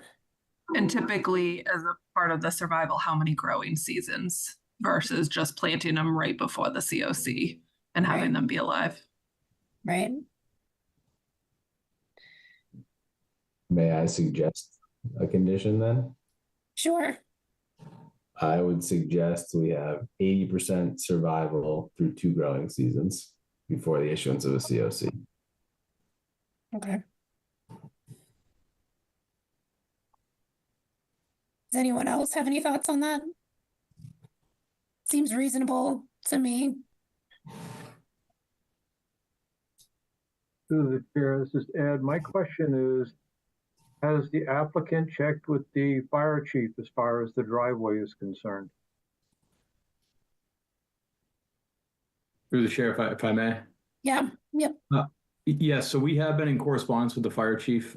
We do have his turning swept path analysis for the I believe it's the ladder truck. This development is also I know it's not really it is in the resource area, or buffer 2, but it is less than 500 feet in length, and that's the requirement for full turnaround. But we do have the swept path analysis for them to pull in and back down.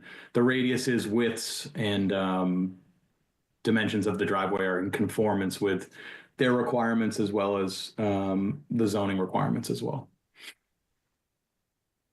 Yep.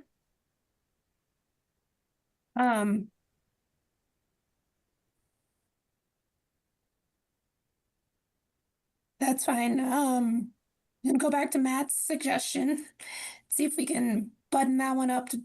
I'm good with that condition. Does anyone else have anything on that? The tree plantings, 80%, 2 seasons. All right, we'll go with that.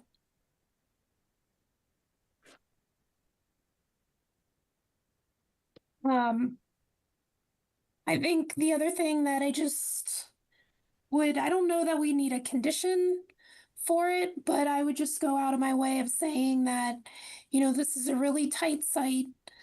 The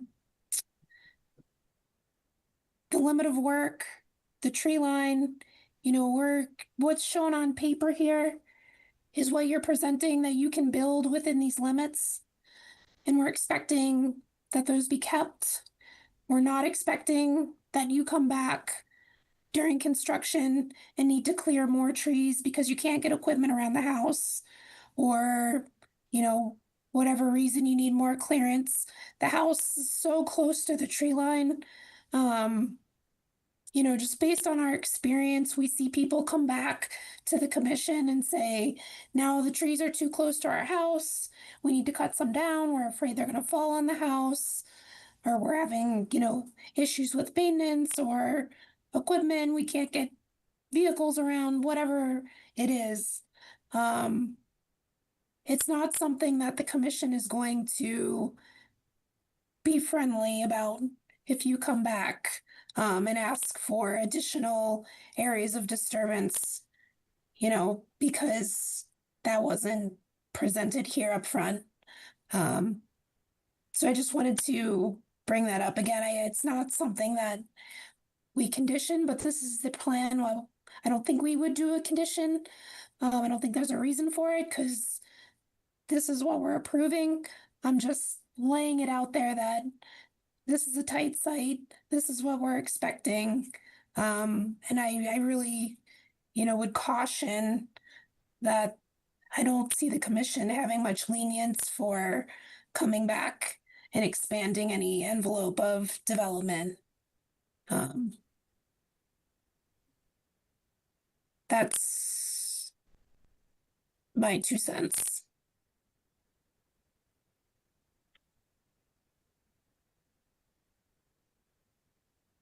Did you say that the septic was approved as well by health?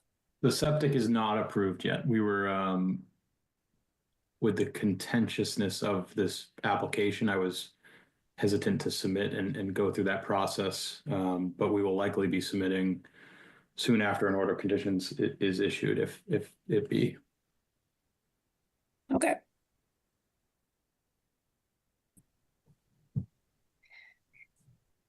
Melissa, I assume one of our standards conditions, and it's been a little while since I've read them all, is that projects obtain all necessary local, state, and federal permits.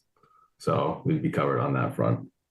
Right. If the Board of Health has changes that would increase or modify the area of development, then I would expect the applicant would be back in front of us looking for an amended order.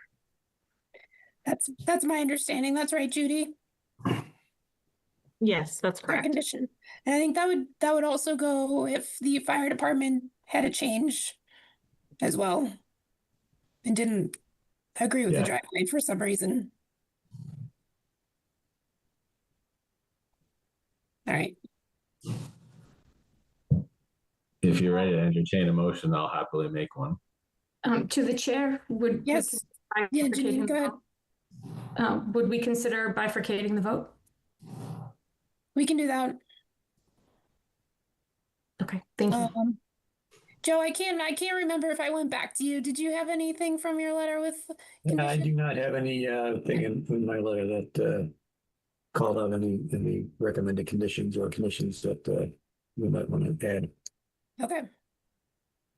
All right. With that being said, Matt, did you want to make a motion? Sure, I'll make a motion. So we're gonna bifurcate this, right? Can I do both at the same time and we'll vote separately?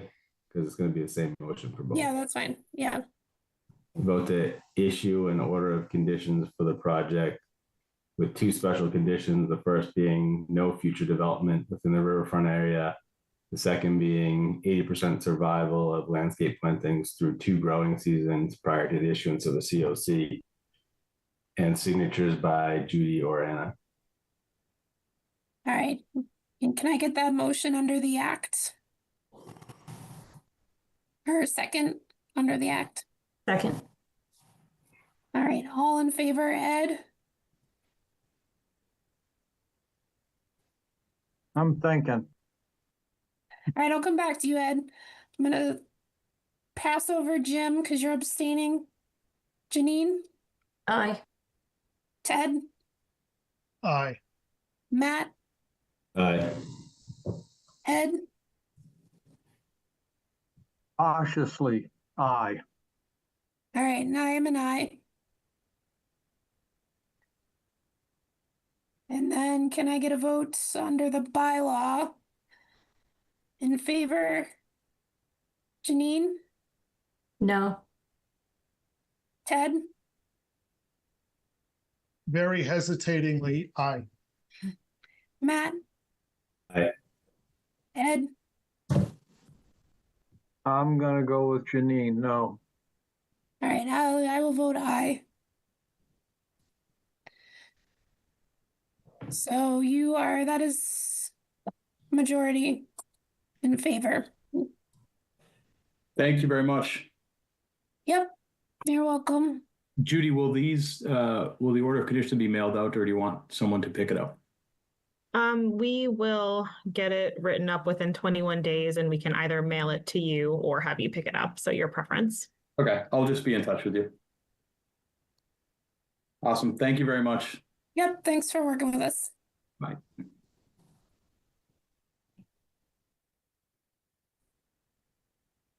All right.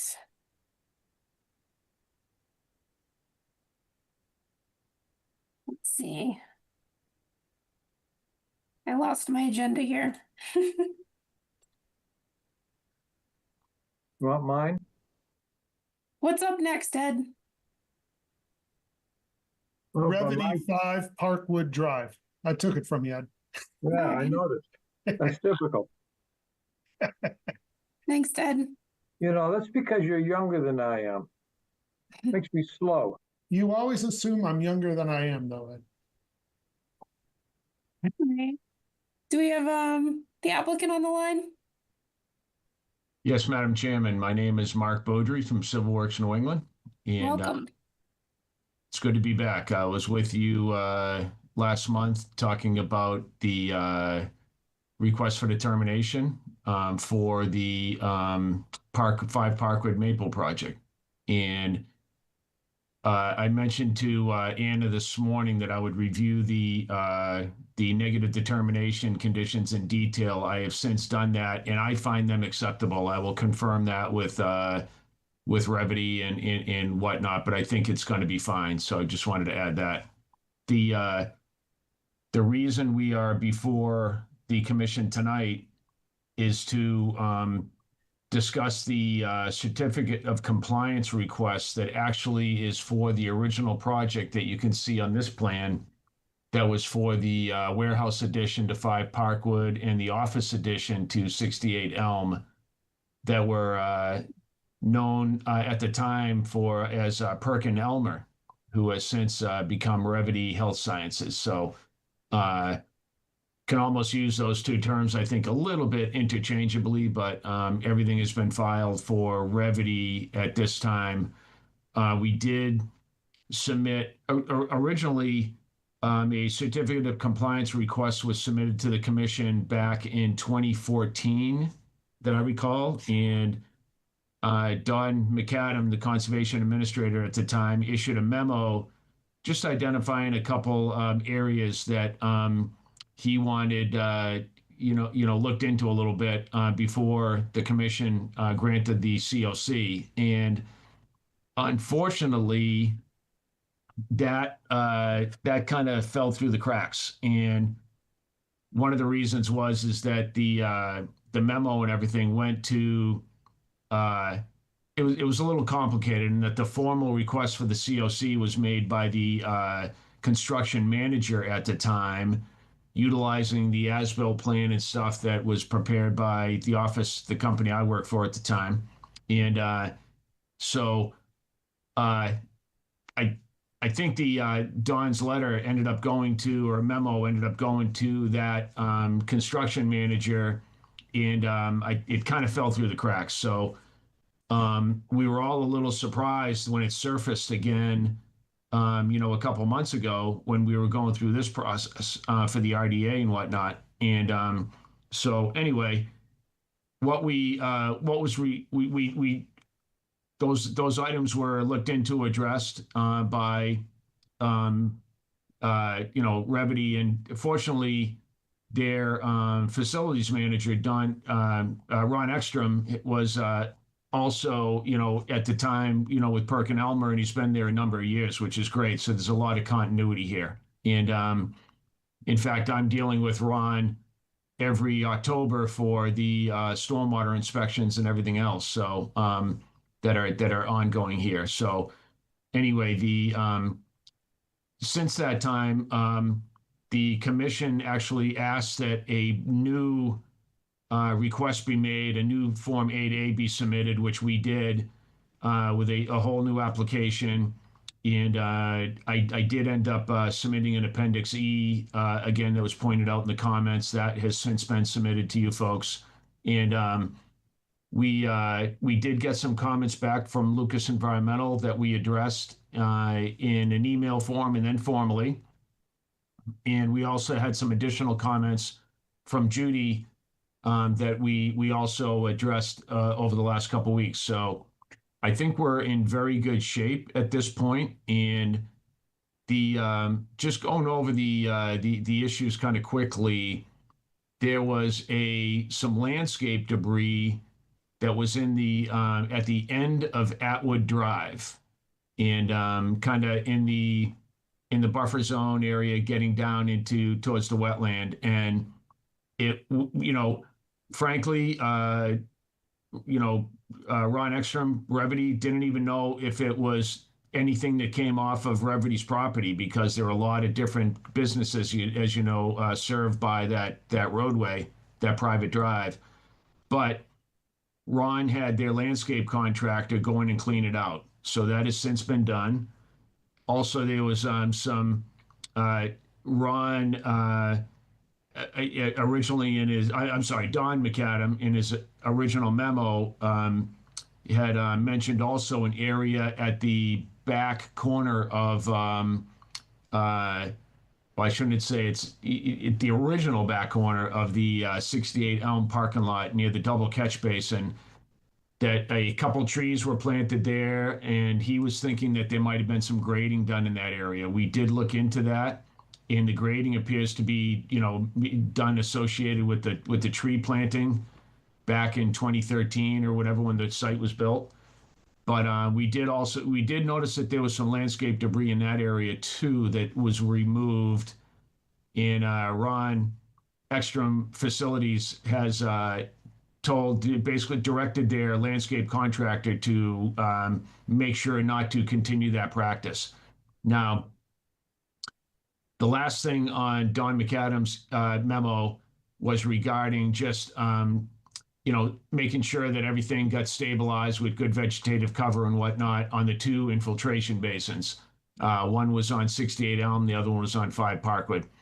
And over the last 10 years, that stabilization has certainly occurred. They're very well vegetated. That's actually one of the things I look at every October when I'm doing my stormwater observations, to make sure everything is nice and clean and stable out there. And it's very well maintained, actually. So that was all good. So we think we've addressed everything in Don McAdam's original letter, memo. Since that time, Lucas Environmental had a couple comments, one of which was an additional looked like a small debris pile that was near the 5 Parkwood basin, that was right along the tree line, and it's 60 feet from the wetland area, so in the outer buffer zone area. But it was quite a small pile, but that has since been removed also. And another thing that was pointed out was that there, and if you zoom in, you can see the shed on the back of the 5 Parkwood building. And it's just to plan north of Infiltration Basin 2. You can see a little shed there. Yep, right there. So there was that is actually the irrigation system pump house. And there's also a stone pad that is between the shed and the wetland area, with the tree line actually you could see going out into the wetland. And the basically that stone pad has been there. It was actually, there you go, yeah. It was shown on the original existing condition survey for the Perkin-Elmer project. So it's been there for, 13 plus years. And Ron Ekstrom remembers it being there as long as he's been there. And he said he thinks it dates back to the original 5 Parkwood building construction, and maybe even prior, when the 68 Elm building was built. And just so you know, that manhole cover you can see right there is that Lucas Environmental did not mention, but that is an old pump chamber that is no longer utilized, and it's a precast pit, that a traditional pump chamber that's frankly full of water. But presently, there's a well just to the right of that in the photo, a little closer to the wetland. The wellhead, you can it's just right behind those ferns. That wellhead services the the equipment that's in the pump house right now, which are basically pressure tanks that are very similar to you might see in a basement for your water supply system of your house that would be on a well. But there's a couple of them. There's some other equipment in there. It's pretty low key actually. And that well services the irrigation system for the campus. And so that's been there a long time. And Ron was thinking that they might have freshened up that stone a little bit over, the last, decade or whatever, but only to be able to get a truck in there to service the well. And I think he said they've had to service that well a couple times over there since he's been there. So that stone pad has been there as long as anyone can remember. So I just wanted to clarify that. Another thing mentioned in the Lucas report was invasive species. And I think they were seen coming up at the, in the areas of the site, I think that I'm trying to remember the original comment letter, but the thinking is that I think in my response was that, nobody likes invasive species, obviously, and Revity is more than happy to work with, Judy, staff, whoever, and to make sure that stuff is eradicated and doesn't spread. So we're happy to work with the with the town on that. And but yeah, it's something that they weren't even aware of, and I'm certainly not a botanist, so I know Japanese knotweed and stuff when I see it because I've got it unfortunately in my yard, but the otherwise some of this stuff is a bit of a mystery to me. My wife just bought 2 beautiful grass perennials that we did a little research on them and found out they're invasive. So we returned them to the store. But anyway, it's you just never know. But anyway, so we're happy, like I said, to work with the town on the invasive species. And I think that was it. He did mention the end of Atwood again, and so I believe that those comments were addressed. And since over the last couple of weeks or so, Judy had mentioned to me the fact that there were 5 raised garden planters along the edge of pavement in the back of 5 Parkwood. And I don't know if you have a photo of that, Judy, but what I did was field locate those and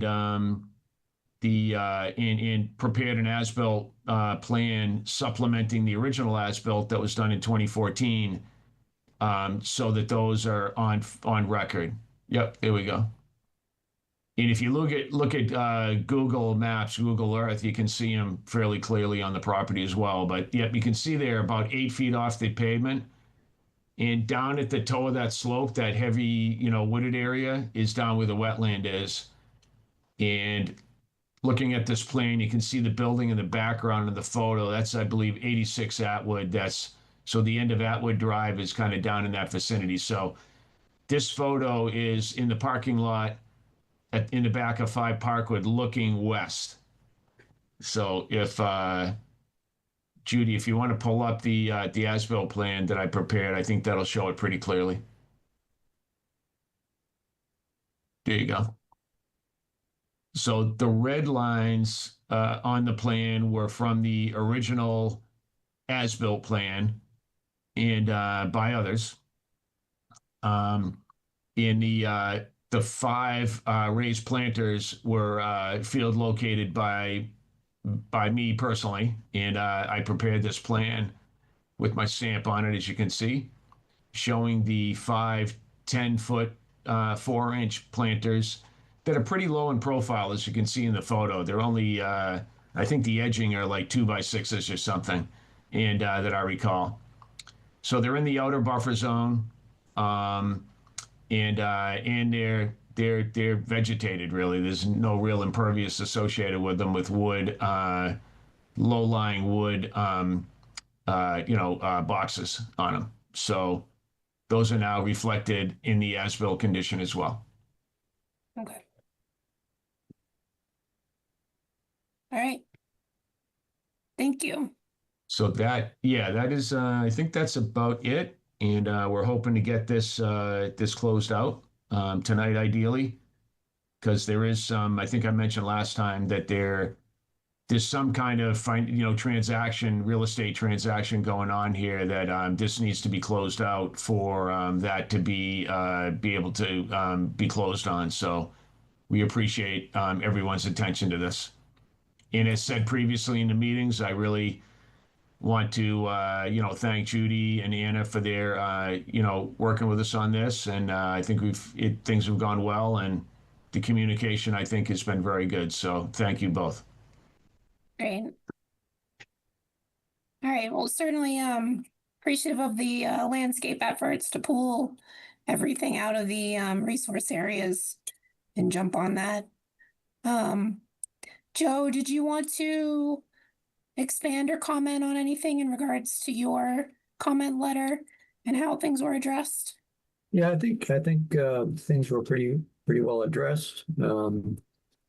Regarding the stone around the shed area there, I would agree. Probably those have been refreshed. That stone has probably been refreshed fairly recently. It shows up much more clearly on aerial photos than it does on older aerial photos. I also noted that there's in that area some plastic hosing, irrigation type hosing that was dumped close to the edge of the wetland, and that probably should get picked up. I don't know that it's being used for anything there. That could certainly be cleaned up. Yeah. Other than that, I think the other comments have been addressed today. So we don't have on either of the plans, it doesn't show the limits of the gravel area. And is that extended into the wetland? It does. Okay. So is the extent of the gravel essentially the edge of the tree line? Correct. Madam Chair, if you look at the original plan, I think that maybe Judy had up. Yeah. If you zoom in on that, you can see the tree line. There you go. See that you can see the manhole is outside the wetland, but you can see the well. Yeah. Wellhead is actually just into the wetland. So the wetland was actually mapped on either side of that stone area. And at the time when it was drafted, they just connected those two flag numbers. So, but yeah, I would say the stone probably follows roughly the tree line. Okay. And that's needed to get to the well head. Okay. All right.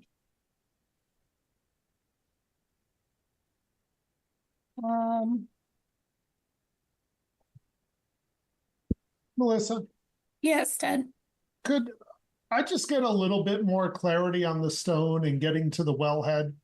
I did see in the photos, because we can't see the well, those ferns were in front of it. Is that because it looks prettier to hide the well? I'm wondering if we can pull some of the stone out of the wetland. Looking at the plan that I see now, it seems like you could get a truck straight into that wellhead without having stone on the far side of it. I have a picture of the wellhead that might that's I don't know if you want to I could try to share screen if you'd like. That's fine, Judy, if you want to turn it over. And Yeah, if it I helps wonder me if- understand why we need that much stone, then I'd appreciate it. Is this it here? No, no, that I think don't that. have one. There you go.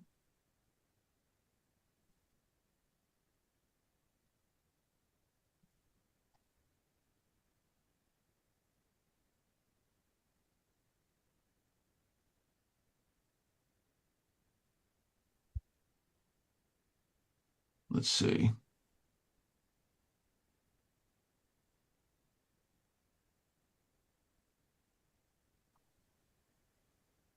Hold on one second here. Let me.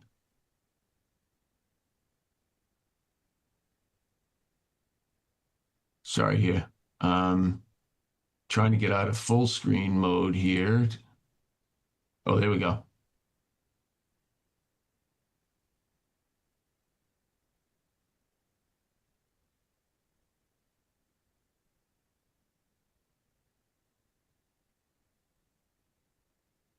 That one doesn't show it.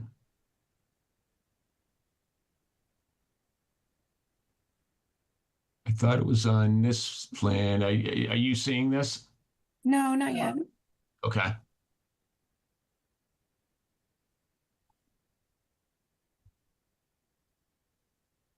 Hmm.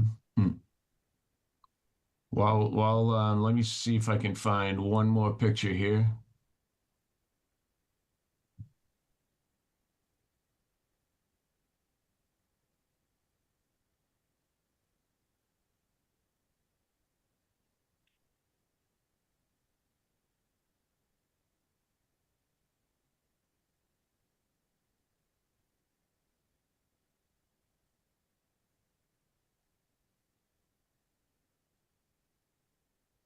Okay, let's try this again.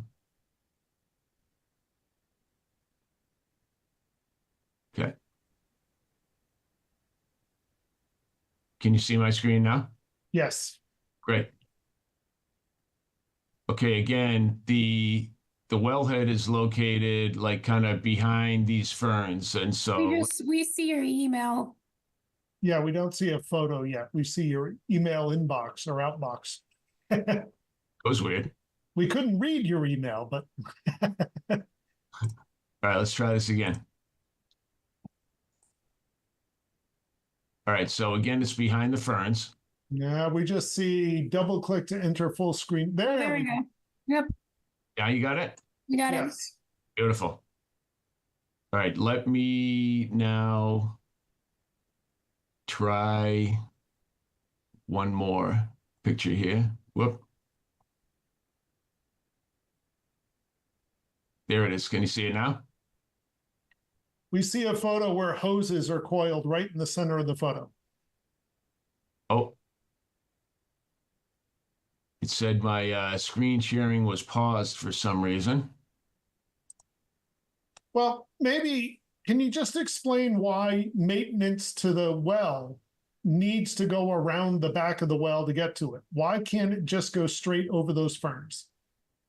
Why can't we pull some of that stone Probably could. out? Still not seeing the wellhead, huh? No, we do now. It's got a blue cap on it. Yep, you got it. Yeah, so you would barely even be able to see it from the road. There's nothing unsightly to hide. I mean, it's not pretty, but Yeah. so if we were able to see the plan, I'm wondering if we can't get a lot of that refreshed stone pulled back. So Okay. that there's direct access to the wellhead, but no need to drive behind it. Maybe Judy, if you could put the plan up again and kind of sketch what you think I'm trying to say. Yeah, there you go. Right. So if you draw a straight line from the shed through the manhole to the well, right? Anything, I don't know if that's north or not, anything on the other side, I don't know why we need that stone.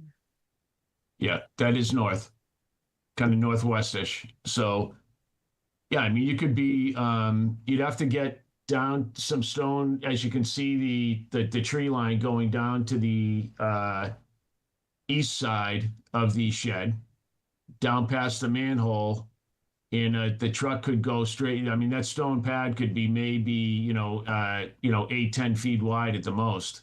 So I Sure. think stone on the the truck's probably 8. So let's say 10 to 12 at the most. There might be some outriggers, but I think we could definitely remove some of the stone, kind of above that flag 119, for example. And Yeah. So if you draw a line from 119 to the well, everything to the north of that, I don't see any reason why that stone needs to be there. And can we pull that out? yeah, I think we could do that. But I don't know if any other commission members have thoughts. I don't mean to dictate for the whole commission, but Well, the well is the one with the W in it, right? It's like in the trees. that's correct. oh, I thought the well was Yeah. the half black, half. No, Okay, well, in any case, draw a line from 119 to the well, same thing. yep. That stone back there isn't, and maybe there's even a little more stone that's not needed if I'm understanding that. Yeah, I Fine. think there was a little stone, Ted, beyond the wellhead even. So I think that could definitely be cleaned up. And maybe we could work with Judy to make that happen as a condition of the COC. And I would appreciate that. Again, Yeah. I don't know if other commission members have thoughts, but Yeah, I mean, maybe as part of that, Ted, we could put up a couple PIBs and actually get it on the plan as, the limit of stone. So that, because I think it's probably one of those things where they dump it and it just kind of like creeps out a little bit. It's harder to pull it back. It's easier to just dump a little more stone each Yep. time. Yep. Stone creep, they call it. Stone creep.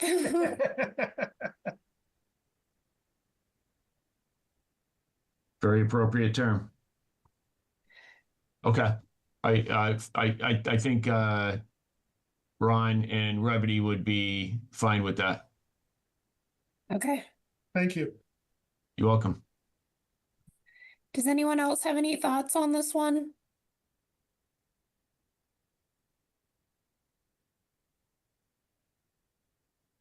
No? All right. And Judy, you're good with that condition and working with them? Yep, happy to do Yeah. that. Yep. Okay. Awesome. Judy, when we're working on that, maybe we could talk a little bit more about the invasive species. Sure. Yep, that sounds good. Yeah. All right, can I get a motion to issue the COC with those conditions? This is Ed. I'm gonna beat my alter troublemaking Vice Chair Ted and make that motion. Will you include signatures in that motion, Ed? I will do that. Then I will second Ed's motion. All right, all in favor, Ed? Aye. Jim? Aye. Janine? Aye. Ted? Ted is an aye. Matt? Aye. And I am also an aye. All right, thank you very much for working with us on this. Absolutely, thank you. Much appreciated, and Revity thanks you as well. So, Yep. all right, we'll be in touch, Judy. Thank you. Okay, good night, everybody. Good night. All right. Annual commission reappointments for serving on other boards and committees.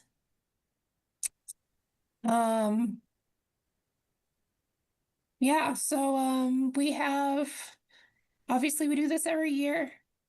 And those who are on boards and committees know who you are. But Anna gave a short list here. So CPC, Open Space, and Zach. So I think that's Ted, Ed, and Jim. How are we feeling about reappointments? Are you up for another term? I'll take another term on Zach unless somebody wants it desperately. And I'm having too much fun on open space. We're good. And then I can't remember, what's the new, Janine, are you on the newer trails? And what is even the name of it? I am not, because it does not have a Concom representative or liaison needed, so I'm not. Thank Okay, you. so nothing for you. No. Well, I have a liaison.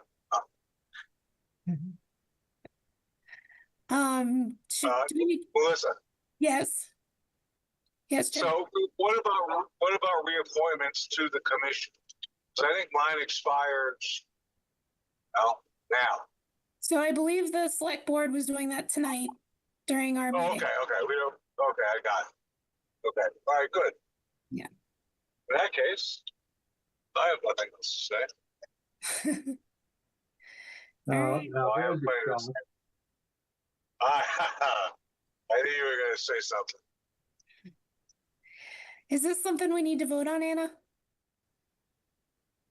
I don't think so. I think last year you guys just discussed it. And if anybody is Yeah. opposed or wants it, then, we can have a discussion about, switching it up. But typically you guys are good with whoever has been serving that Okay. wants to continue to serve. All right, sounds good to me. Thank you all for your continued service and representation. Yeah, it's good stuff. Yeah, keeps it interesting. Yeah. Any public forum requests? Nope. No. All right, so then I did see your email, Judy. We have the farmers market this Sunday. Right now we have Ed and Jim. I'm gonna see if I can That's come right, by yeah. for a little bit. All right, that'd be great. I'm going to come over tomorrow and pick stuff up, Judy, Anna. Great. Yep, everything's ready for you. Yeah, I figured as much. All right, cool. Okay. Yeah, we're psyched. I'm looking forward to it. We're going to have it better than the last one. It's windy, I hope. Oh, yeah, well, I hope it's not like today's temperature, that's for sure. But that's okay. Through the chair, this is Ed. I just want to thank the attention that is being given to the bane of my existence, these various invasive plants. And to who's ever helping to focus on that, thank you. It's on everybody's mind, yeah. Had a lot of people interested at the last farmers market. Some people were saying they would attend like a talk on local invasives in town, how to manage them, how to identify. So if that's something of interest, happy to try to put something like that together. Well, you might break viewing records on Ed TV. There has been an Ed talk on invasives. No, but Judy, it would be a good idea to do something like the library opened up. Yeah, they're doing an internal training on aquatic invasives at the library. So I thought it could be like a cool pilot, see how that goes. Maybe try our own absolutely. for terrestrial. Yeah. I forgot to on that note, you said aquatic and it just made me think and maybe you guys discussed it at a meeting prior, but how did the presentation go to the Lake Maspinock Association group? Oh, it was good. It went really well. It was big group of people. Everybody was interested in the permitting, had some questions about what we can do to stop people from dumping leaves. So I mean it went well. It was people were a couple drinks in at the brewery, so it was You're being honest. It was fun. I mean, Ed was there. He can give an honest opinion. Judy did an excellent job. I'm not trying to blow my own horn, but I have like 40 years of history of dealing in presentations and 20 years dealing in cryogenics all over the planet to a variety of people. So I speak with some experience. And when I say that Judy did an excellent job, I think I bring just a little bit of credibility to that. Thank you. Awesome. Yeah, thank you. Thanks, Judy. Were there any surprise findings that people talked about being concerned about or wanting, or you said dumping leaves in the lake? Yeah, someone asked if there was any like penalties for it or anything we can do. I mean, I wonder if it was the same people. We got a complaint a couple weeks ago about dumping, so we were sending letters out about don't blow your leaves into the lake. So, I think people might be interested in maybe more like bulletins or, not coming after folks, but like more preemptive, don't do things that are harmful. Yeah. So we can beef up our outreach. Oh, goodness. Okay. On a different note, I'm sure that people are aware of the work that Kim and Carrie did with the Longwood drainage, and I wrote a very extensive letter to DCR back, I think, in February, to which I have received no response. Carrie Reed got a phone call from someone at DCR, but there's been nothing since then. And I've done a follow-up to those parties, and I have had, again, no response. All right. And that was looking for funding for the project, right? That was essence. That was my emphasis, yes. Yeah. Okay. Squeaky wheel. Keep being a squeaky wheel. Yeah, I'd like to be a squeaky wheel. It's fun. All right. Well, thanks, Ed. All right. Well, does anyone have anything else? We're good. All right. Not from me. Then I will look for a motion to close the meeting. So moved. Second. Second. All right. All in favor, Ed? Aye. Jim? Aye. Janine? Aye. Ted? That is an aye. Matt? Aye. And I'm also an aye. That's it. All right. Thanks, everybody. Good night, everybody. Good night, everyone. Thank you, everybody. Enjoy your weekend. Happy 4th. Independence Day. And don't forget to keep an eye open for me on Friday afternoon.